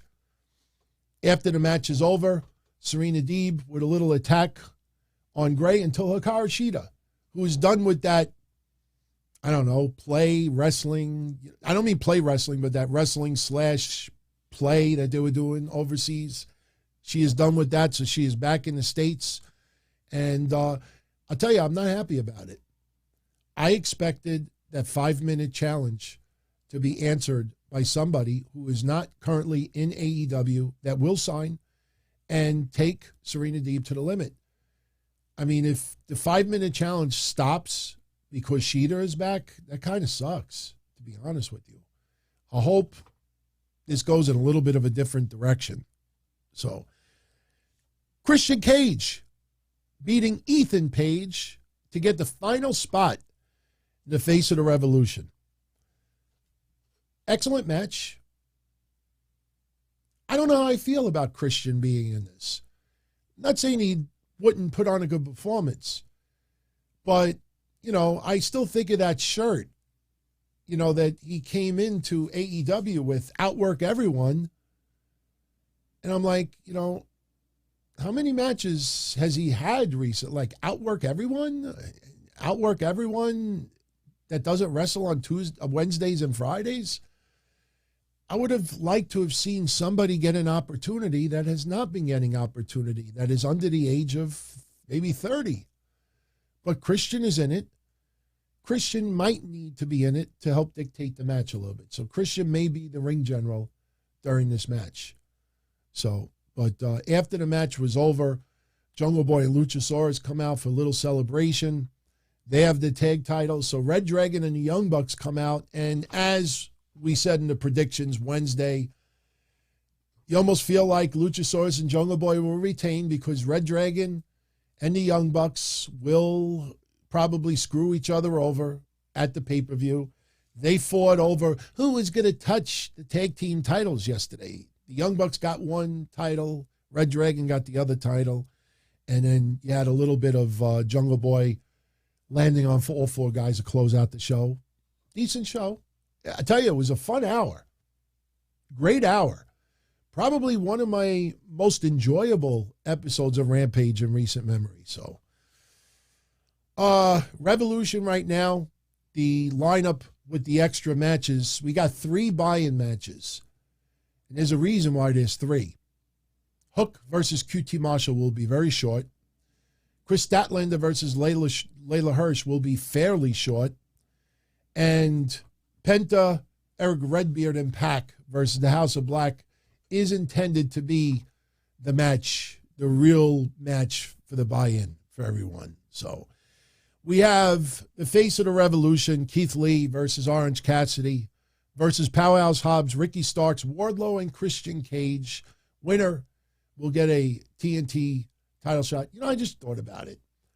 You know, I have no problem with Scorpio Sky getting a title shot, but why announce it the day before you're having a ladder match to determine somebody getting a title opportunity? Scorpio Sky, isn't that ass backwards? You got these guys that are going to kill it in the ring just to get a TNT title shot, and the day before, Scorpio Sky's in a backstage segment. Yeah, I asked Tony, if I was any of those guys in that match, Keith Lee, Orange Cassidy, why didn't you just fucking go up to Tony Khan and say, hey, can I have a title shot? Isn't that ass backwards? I think that's ass backwards. Jungle Boy and Luchasaurus versus Bobby Fish, Kyle O'Reilly versus the Young Bucks. And by the way, for anybody out there that did not see my predictions for this card, when I go like this on the replay, you can check out Wednesday's show. There's timestamps, so you can go right to the predictions. Obviously, we did not do Statlander and Hirsch and the House of Black versus Penta, Pac, and Erick Redbeard. Since I didn't do those 2 matches Wednesday, I'll give you my predictions now. I think Statlander beats Hirsch, and I think the House of Black beats Redbeard, Pac, and Penta. We got Jade Cargill defending the TBS Championship against Ty Conti, Sting, Darby Allin, and Sammy Guevara versus Andrade, Matt Hardy, and Isaiah Cassidy. Britt Baker defends the AEW Women's Championship against Thunder Rosa. Chris Jericho versus Eddie Kingston. Jon Moxley versus Bryan Danielson. CM Punk versus MJF in a dog collar match. And your main event, Hangman Adam Page defends the AEW World Championship, cannot say heavyweight, versus Adam Cole. Stacked. This is what happens when you don't do a pay-per-view every single month. They could take their time. building some things, and this is a phenomenal card. I mean, how could you even argue that? It's going to be fun. SmackDown yesterday, very quickly, Ricochet over Sami Zayn to win the Intercontinental Championship. Now, you know, somebody had said to me the other day, DT, how come sometimes your AEW recaps are this long and your WWE recaps or NXT is this long? Well, if you look at the formula WWE uses, a lot of times it's the same shit every week. And they also keep it very simplistic. Oh, what did I hate about Rampage yesterday? Thank you, Mike, for bringing that up. I forgot to say it before. Majority of Keith Lee's match was during the commercial break. A lot of Christian versus Ethan Page was during the commercial break. They had some awful timing yesterday. And look, it was a fun episode of Rampage, a lot in an hour. But you can't even have the entrances for Darby, Sammy. You can't even, you have to add the entrances on YouTube because you're trying to fit 90 minutes of programming in 1 hour. And that's fine and everything. But then when you have to have a bulk of a match, not happen once, but twice, airing during commercial breaks, that was awful yesterday. I have to mention that.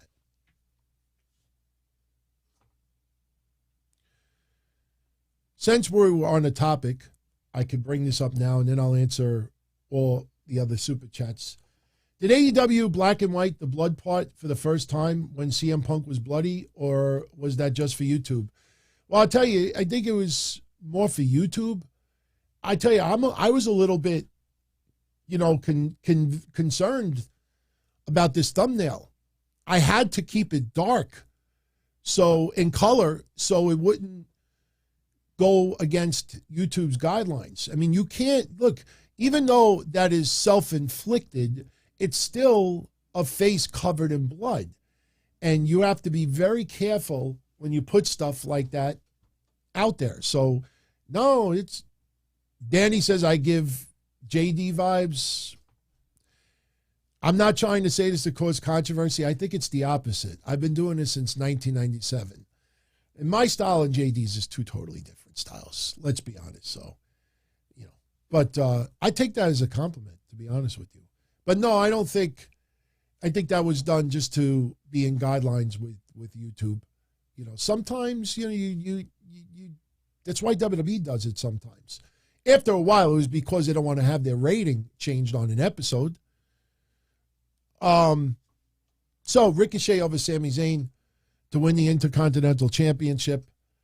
Johnny Knoxville's music hits, distracting Sami Zayn. So Ricochet hit him with a Hurricane Rana for the win. And as I said earlier, Johnny Knoxville helps Ricochet in two ways. He allowed the distraction to lead to Ricochet winning the title. And by Ricochet winning the title, Johnny Knoxville can now defeat Sami Zayn at WrestleMania and not be champion.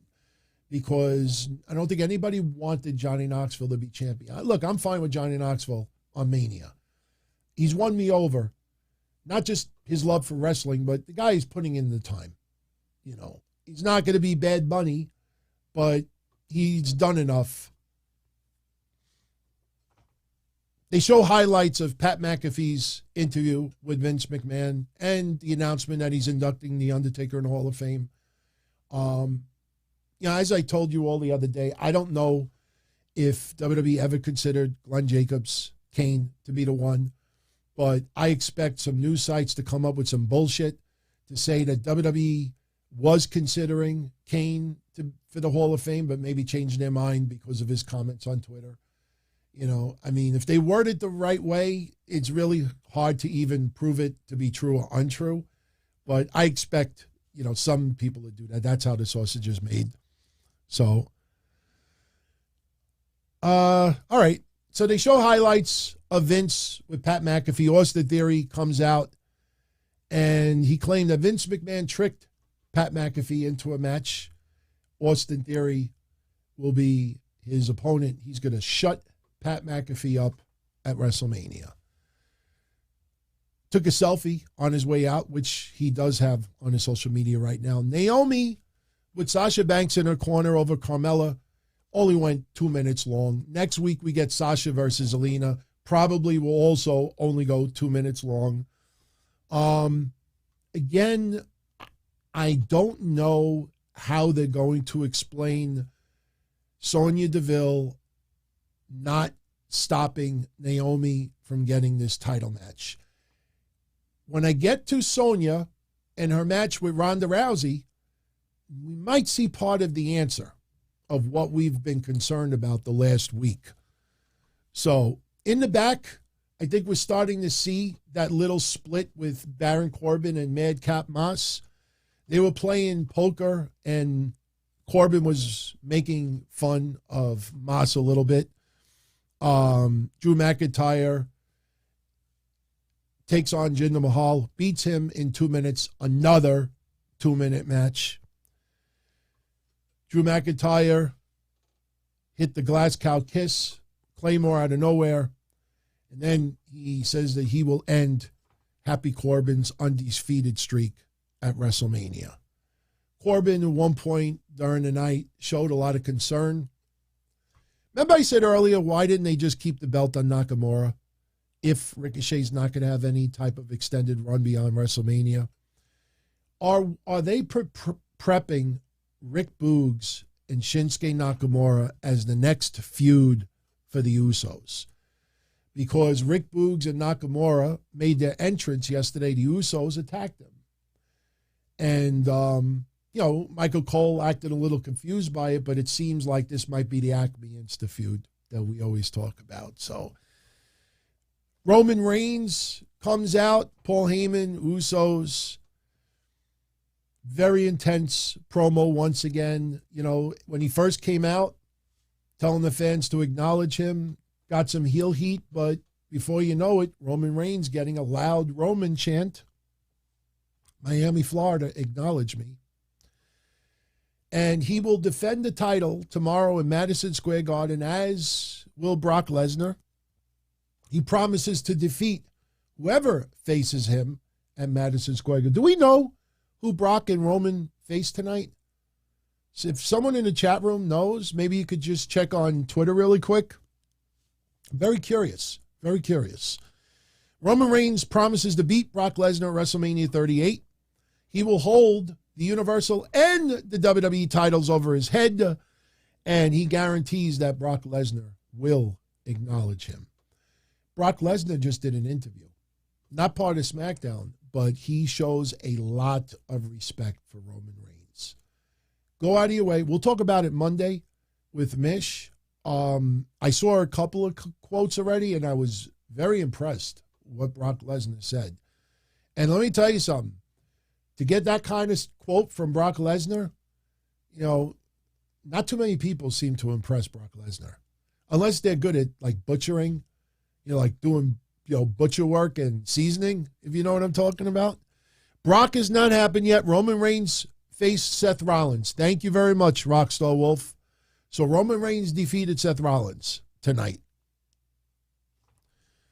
The Usos beat the Viking Raiders, 8-minute match. Usos hit their finisher on Eric to retain the titles. Like I said, I'm concerned about the Viking Raiders. To me, there was never any doubt. This just felt like a forced feud. I had no concern of the Usos losing the titles to the Viking Raiders. Nothing against the Viking Raiders. Where do you go from here with them? Only thing I can think of is a heel turn. I mean, just to have some fresh opponents, but they are stuck in the mud. Is it their fault? Is it WWE's fault? Is it both their fault? But they are stuck in the mud. Germ, saying Roman faced Rollins again, why is that a bad thing? They tear it up. They have some awesome chemistry in the ring. I mean, you go back, somebody was pointing out the other day, you look at all the matches that Cena has had with Orton. You see other wrestlers who have had countless matches over the years. Rollins and Reigns, I would not complain about a match like that. They put on a great performance with each other. I mean, look, would you have rather Roman Reigns, beat, I don't know. You take your pick. Mansoor. Can't say Cesaro. I mean, Rick Boogs. Why not put on a great performance? There was no doubt. You're not having someone lose their belt right before Mania as far as Reigns and Brock goes. Mike says it was only 3 minutes. Okay, well, you know what? If it was only 3 minutes, yeah, I would think you're a little shortchanged there. If it was only 3 minutes, yeah, that's, man. Hopefully they do a little more with Rollins. Maybe Rollins, did he team up with Kevin Owens tonight? Maybe Rollins did double duty? So if he did double duty, then, yeah, we don't want Drew Gulak either. So, Jerm, you don't have to, agree with me. I'm just saying, like, when I on the surface, I'm like, oh, again. But you know what? Some matches, I don't have too much of complaints about. So, Big E was supposed to take on Sheamus. Match didn't happen. Apparently, that ATV was a gift by Kofi for Big E as a birthday present last week. Sheamus and Ridge Holland destroy, sort of, the ATV. So, the New Day are so pissed off, they're going to wrestle next week against Sheamus and Ridge Holland. So, all right, it is what it is. Ronda Rousey beating Sonya Deville in 3 minutes. Now, this was mostly Ronda Rousey. Got a great reaction from the crowd. She hit a few knees on Sonya Deville. Jumping knee, hit the chin lock. Slowing it down a little bit. I mean, 3 minutes, it's funny because 3 minutes sounds like a short amount of time, and they actually had to dial it back a little bit to make it go a little bit longer. But one thing about this match, at the beginning of the match, Sonya was jaw-jacking with Charles Robinson, reminding him, I'm the boss. I'm the boss. So something's got to happen still with Sonya Deville and Naomi. It makes zero sense for Naomi to get a tag title shot at Mania and Sonya Deville just sit back and allow it to happen. So you start seeing it now. Is there going to be a storyline where Vince McMahon takes away Sonya Deville's powers before Mania? Are we going to see maybe next week Sonya Deville say that Naomi does not get the match at Mania, and then we find out maybe from Adam Pearce or somebody else that Vince McMahon has overridden Sonya Deville's power, and as a result, Naomi gets the shot? Or do they go the very unpopular route and have Sonya Deville screw Naomi over once again? They got to be really careful with that. You do not want to go into Mania with the idea of Sonya Deville screwing Naomi. I don't think fans will accept that. Even if it's entertaining, after everything that has gone on, I don't think fans want to see at Mania Sonya Deville screwing Naomi again. If Naomi goes into Mania and has that match, they got to win the tag titles. There's got to be a reward, a moment there. So we will see. I don't know, but Sonya pushing around her power, we still got a few weeks back. So she might push her power a little bit more. And then in storyline, Vince had enough. Sonya, you no longer have authority. So we'll see. Or maybe they just take her authority away for Naomi. So Ronda Rousey with a running knee, followed by the Piper's Pit, locks on the armbar. Sonya Deville taps out. After the match is over, Ronda Rousey challenges Charlotte Flair to enter the ring. Charlotte gets in the ring. Ronda Rousey locks in the ankle lock. Charlotte tapping out. And that's how we go off the air. With the visual of Ronda Rousey forcing Charlotte to tap. And as I said earlier in the night, WWE with this revisionist history, as I showed you the examples, Charlotte has tapped out quite a few times in her WWE career. And we didn't even include NXT. Why is that necessary? There was, again, I have no problem with WWE doing it because they set up the trap with the Trish Lita stuff. So now, people got to take it. But it was unnecessary. It doesn't need, and not everything needs to be first time. Ronda Rousey causing Charlotte, making her tap is good enough. I don't know why they did that, but they did. So I thought we might find out Brock Lesnar's opponent before we go off the air. It would be interesting if it's Brock versus Kevin Owens. I'm just thinking outside the box.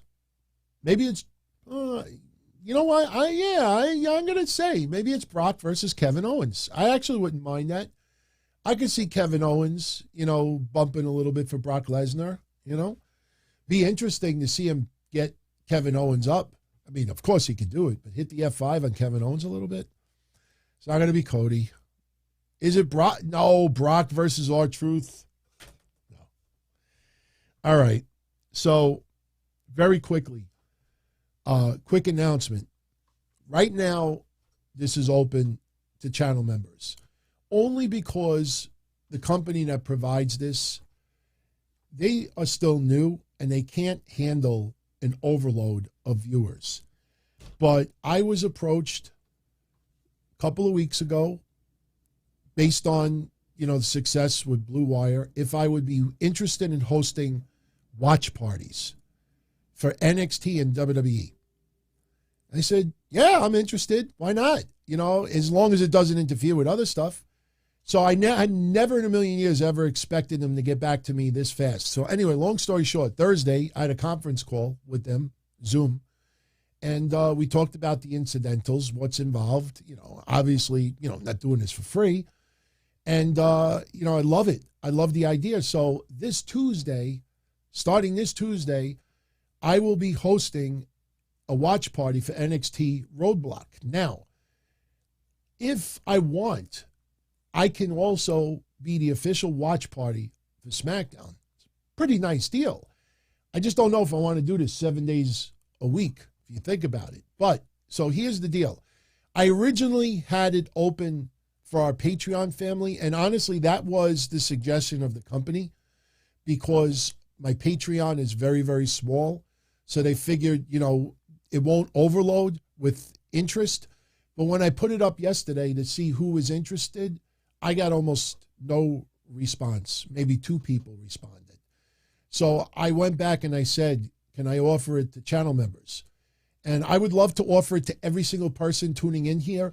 But again, their servers are not set up for that kind of audience.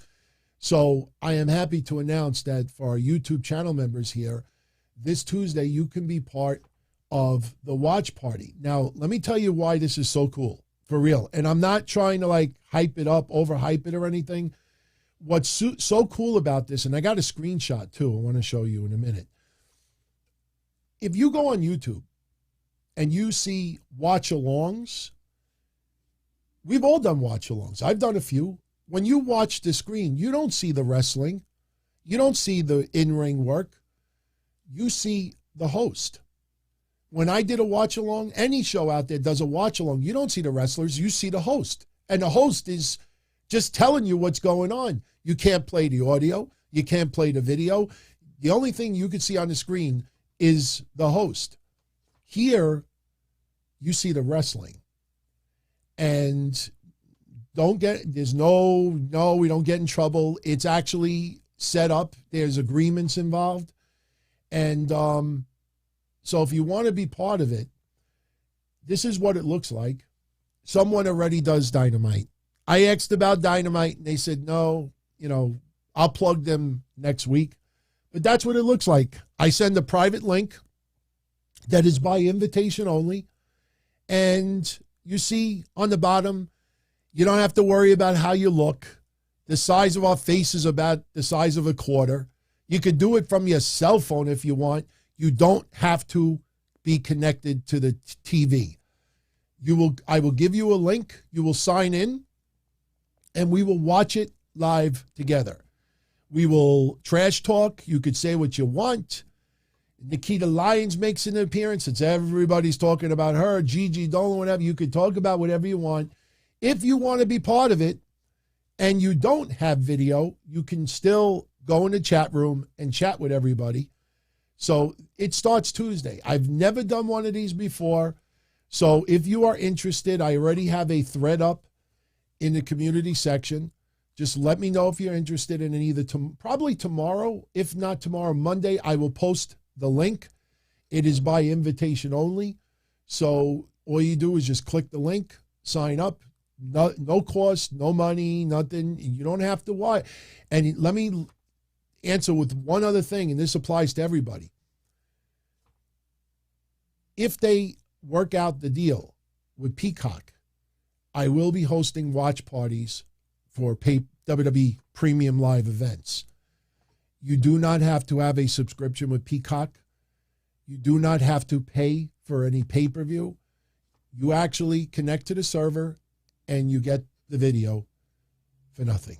You just hang out and we talk wrestling. So if you ever wanted to debate me, trash talk me, talk about NXT, join me Tuesday.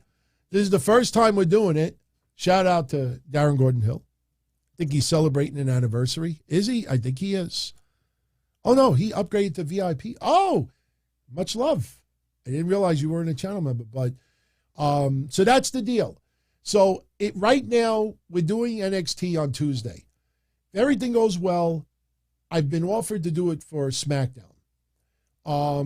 Like I said, I don't know if I want to commit to 7 days yet. I mean, the good thing about this, I don't have to do anything other than host. I moderate. I don't have to record. I could literally just lay in bed with my cell phone. You have no idea because all you see is my head. Now, for those that have asked, is it going to be recorded? I don't know. I don't know if we could record it and replay it. If I can, I'm assuming it's got to be a private link because I just can't see how we would be able to stream a full episode of SmackDown online publicly. So I do not know if we can record it and stream it. I know we can record little clips. So if one of you out there says something whacked out, funny, hilarious, or make a weird prediction and it happens on the screen, we can cap that and replay that. But as far as the whole episode, I don't know. Now, as far as Patreon goes, because this is happening Tuesdays, by the time NXT is over, I've already done 2 hours. So, we will still do Breakfast Soup VI Patreon on Tuesday nights.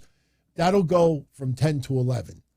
So, if you want to be part of the watch along earlier, the watch party, I should say, that'll go from 8 to 10. And then from 10 to 11 will be the remainder of Breakfast Soup VI Patreon. So we'll see what happens. We'll see where it goes. But I hope you all enjoy AEW Revolution tomorrow. Yes, if you're enjoying tonight's show, hit that like button. It's a little bit low today. I don't know why, but if you enjoyed the show, I'd love to see it go over 100 before we go off the air because we're about to. But I hope you enjoy Revolution. I will be here Sunday night right after Revolution. We'll talk about it. I expect it to be a blockbuster show. I don't see how it couldn't. But it's going to be excellent. We'll definitely talk about it. Hopefully it doesn't end after midnight. Because yours truly has to work on Monday. And that's one thing that I was loving about the Saturday night pay-per-views for WWE. They start early on Saturdays. So even if it goes to 11 or midnight, you could sleep late on Sunday. So let's see. All right. I'm just looking at feedback from the chat. So, all right. I'm out of here, everyone. Oh, you know what? Before I go, a couple of quick shout-outs. And can never leave without double-checking things. Bob the Builder is hyped up for tomorrow night's pay-per-view. Absolutely, as yours truly. Casey is Raw, loves the channel, and he loved the appearance with Solomon. I did as well. It was a lot of fun. Mike from New York. WWE been in secret for tonight's show. Something is up. Yeah, they're just going to further the storyline with Brock than anything else. Did any word on Brock's opponent yet? I'm curious. Yeah, no, Benjamin, we're going to start having the shows go all across, other than Saturday. Saturday is the flagship show. But all the other shows, we're going to start going 60 to 90 minutes. And 90 is only going to be on those days with a lot of news. Do 7 days a week. I think an hour per episode is enough time. I don't want to even do 20-something hours of content a week. So it will definitely be shorter. Absolutely. So, no word yet on Brock Lesnar's opponent. So, Dream was going to go to the Garden, but changed his mind. Yeah, I mean, do you really want to travel late, especially in the city? You know, the city has still got a lot of like weird shit going on right now. So Lee is telling me that we still do not know Brock's opponent. So we're probably going to go off the air not knowing who his opponent is. In fact, you know what we'll do really quick? Get ready.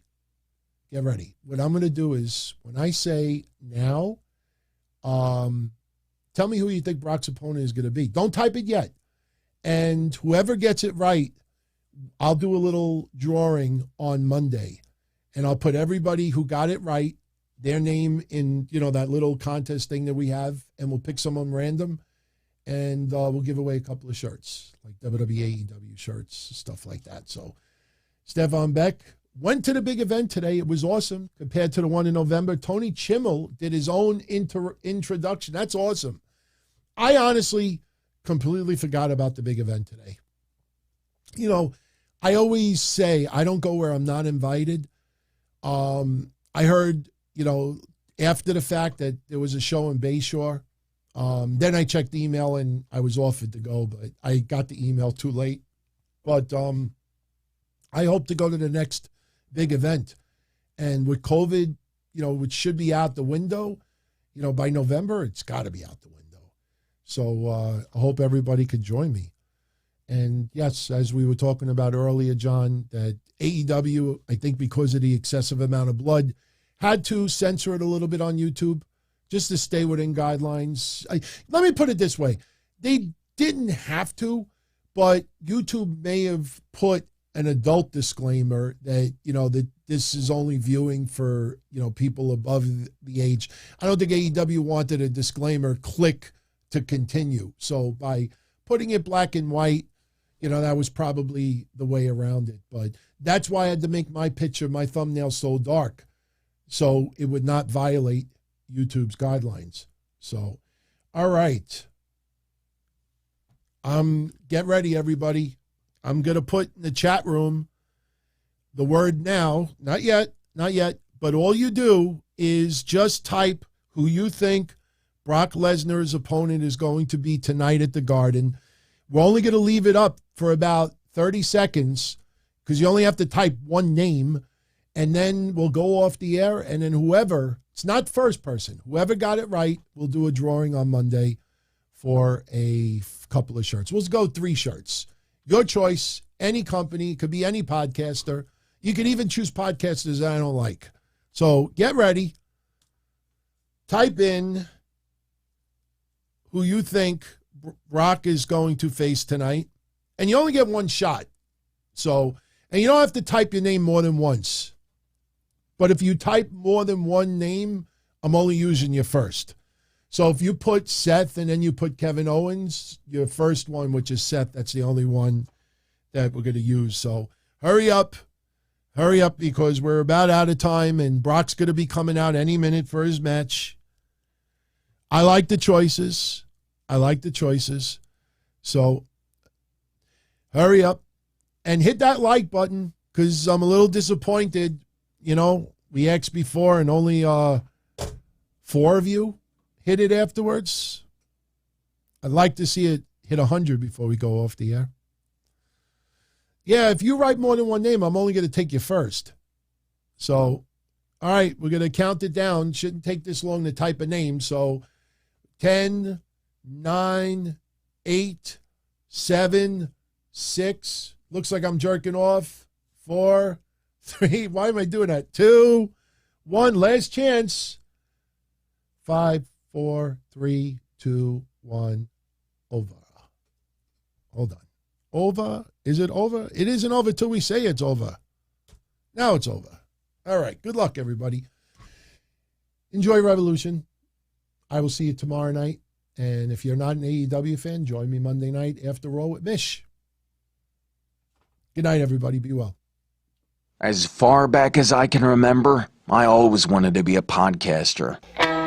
For me to live any other way was nuts. To me, those goody... You know, I just realized I didn't get into AEW's rating. So you know what? We'll hold that for Monday. We'll hold AEW's rating for Monday because it's going to be a little complicated. So should we hold it Monday? I'll leave it up to the chat. If everybody that's still here, should we do the AEW rating now or should we do it for Monday? I'm sorry for audio only that is hearing a little silence right now. There's like a 5-second delay, so. All right. All right. I see everybody's typing now. Okay. Let's just do this quickly. Now, I got to put my keyboard here because I have some notes to back it up. All right. Here is your ratings. That is not your ratings. Here is your ratings. Impact. Now, take note. Impact Wrestling went up 17.8% to 131,000 viewers. Keep Impact's rating in the back of your mind when I show you something in a few moments. Okay? That's Impact's rating. Dynamite's rating, the Ring of Honor announcement, and the Revolution Go Home Show. Revolution Go Home Show. A week after MJF's promo. Hyping up that major announcement all week. It's the lead-in to Revolution. The rating went down 4.4% to 966. I thought the rating was going to go over 1.2 million. If you remember my show Wednesday. That is a colossal disappointment. Revolution Go Home Show. Big announcement. A week after everything with MJF that you knew something big was going down this week, it still went down. A lot of real wrestling sites that are not biased all said the same thing. AEW is having a yo-yo problem right now with their ratings. Don't get me wrong, 966 is still a good number. But the rating should have absolutely increased. That is surprising for me. I expected that rating to go up higher. Now, I'm going to show you something. When I show it to you, it's not doctored. You cannot call this out any other way. Even Raw went down only 3.9%. Now, I want to show you a few things. Okay. I would have just ignored it and, just carry on like usual. Rating goes up a little, goes down. But I saw a lot of sites and people who are very, professional with their ratings, news and research, all blaming it on the news, the Russia-Ukraine war. And that is a very easy cop-out to use. So I wanted to see, is it really, truthfully, because of the Russia-Ukraine war? So now the war has been going on for more than a week. So it's not like it just happened the night of AEW. And let me show you what I found. And you'll find this very interesting. Okay? I want to show you Monday night, the top 10. Yeah, top 10 news. Wait, this looks a little better. There we go. It's cleaner. Top 10 news. Top 10 cable for Monday night. Now, WWE was not number one in the night. I did not choose how they list the top 10, but if you notice the first column, it shows the 18 to 49 demographic. And for the night, WWE was number one in the cables in the 18 to 49. Now, I ask you all a serious question right now in the chat room. I ask you an honest, serious question. I would love your honest answer. What would you rather have? Look at number 2, which is Tucker Carlson. He was number 2 for the night in the 18 to 49 demographic. WWE was 0.49 in the demo. Tucker was 0.47 in the demo. Now I ask you this. Would you rather be WWE number 1 in the demo, but only 1,800,000 viewers? Or would you rather be Tucker, who was number 2 in the demo, but had 4,476,000 viewers? Which is more important? Having 1,800,000 or 4,400,000? That's why I don't fucking do demos. The only people that should focus on demos is WWE, AEW, the cable outlets, the advertisers, and the investors. Those are the only people that should give a shit about demos. You see this worded here? WWE, number 1 for the night, had 2.6 million less viewers than the other TV show. What's more important? What would you rather have, 4.4 million or 1.8 million? You see how the numbers get skewed? All right. If you look all the way on the right, I don't watch Tucker Carlson, by the way. Make that clear. We're just looking at numbers. We're not talking about quality of shows. Now, if you look on the right, all the way on the end, that is the overall viewership. Now, if you look at that top 10, the show with the lowest number of viewers was WWE's Third Hour. In the top 10, WWE's Third Hour was the lowest of any show in the top 10 for that night. All right, here's where it gets a little interesting.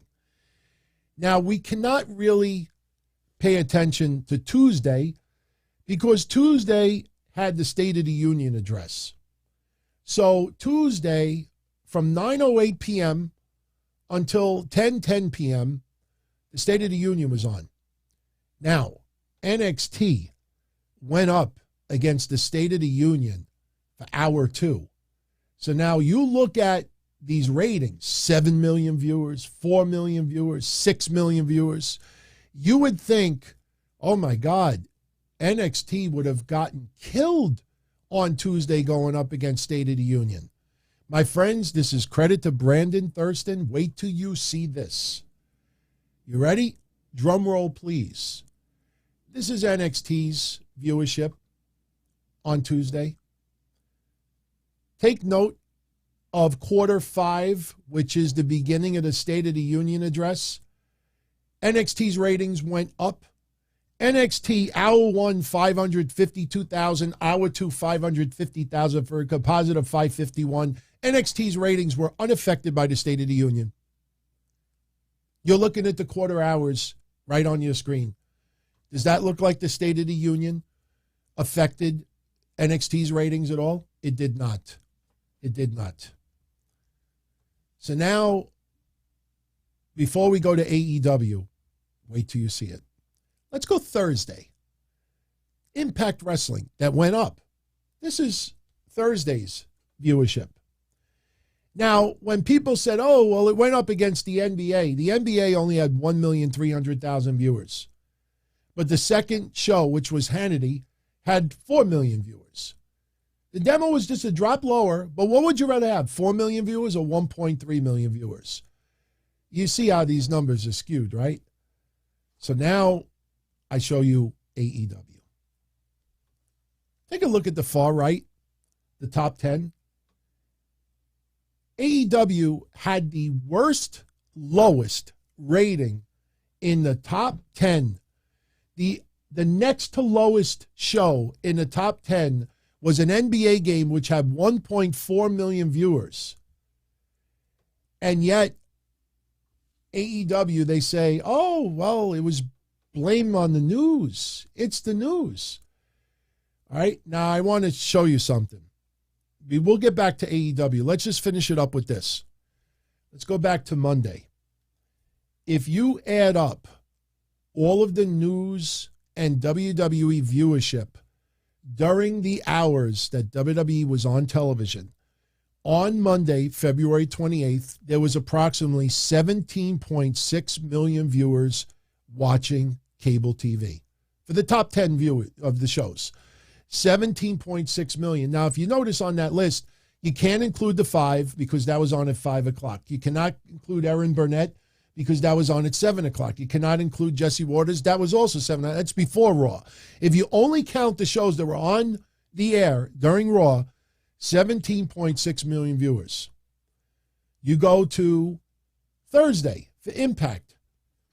Thursday, if you add all the ratings up while Impact was on the air, it was 17.7 million viewers.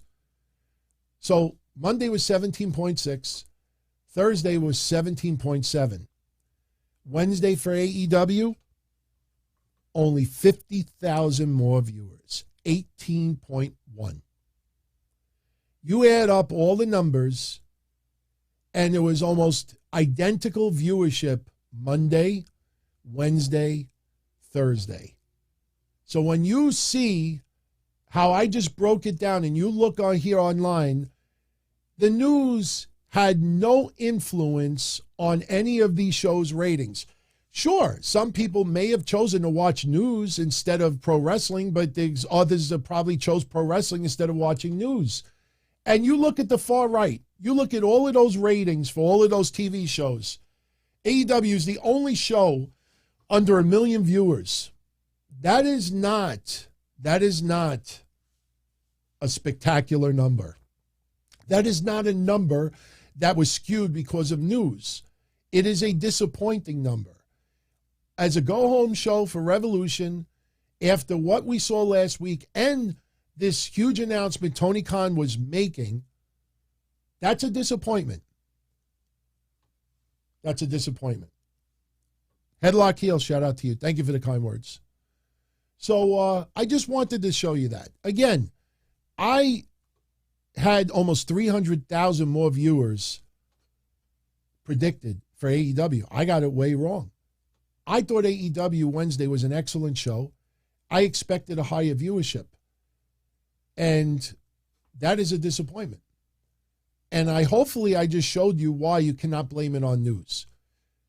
Can't blame it on Monday. Can't blame it on Wednesday. You can't blame it on Thursday. You look, I just showed it to you. There was no dramatic change in the viewership. And again, you look at, I'll leave you with this. Look at Mondays again. Just look at the last column. And the lowest show for that night had almost 1,700,000 viewers, and that was hour 3 for Raw. That was the worst show in the top 10 for the night, 1,685,000. You go to Tuesday. The worst rating was obviously not going to be that low because of State of Union. The lowest rating was 2,600,000 for Tuesday. You go to Thursday. The lowest rating for the whole night was NBA basketball. And if you look of the entire week, AEW was the only show for the entire week that was under 1 million viewers. And they threw it in the top 10 because of the demo. If you take away the demo and you look at overall viewership, is AEW even in the top 15 or the top 20? That's why I hate focusing on demos. You tell me that final number on the right, is that something to be proud of amongst all the other shows? Amongst all the other shows, that's what I'm talking about. So that's why I brought it up. Because people immediately blamed it on news and everybody ran with it. Oh, AEW's rating went down. Yeah, but, it's because of the news, the Russia-Ukraine. The news did not affect it. Didn't affect the other nights. So now we could officially say goodnight. People who work shitty jobs for bum paychecks and took the subway to work every day and worried about their bills were dead. I mean, they were suckers. They had no balls. If I wanted something, I just took it. I ran everything. I paid the bills. I paid the host. I even paid the masked maniac. Everybody had their hands out. Everything was for the taking. We always called each other good fellas. You would always hear from somebody. You're gonna like Don Tony. He's all right. He's a good fella. He's one of us. But if you're part of my crew, nobody ever tells you they're gonna get rid of you. It doesn't happen that way. There weren't any arguments or curses like in the movies. See, your haters come with smiles. They come as your friends, the people who've claimed they care the most for your life. And now that's all over. And that's the best part. Today everything is different. There's lots of action. I don't have to wait around for everything like everyone else. Oh, I didn't get the vaccine? Fuck you, vaccine me. Oh, your delivery guy has COVID? Fuck you, feed me. Right after I moved here, I ordered egg noodles and ketchup, and I got spaghetti with meat sauce. I'm no longer an average nobody, while they get to live the rest of their lives like a bunch of schnooks.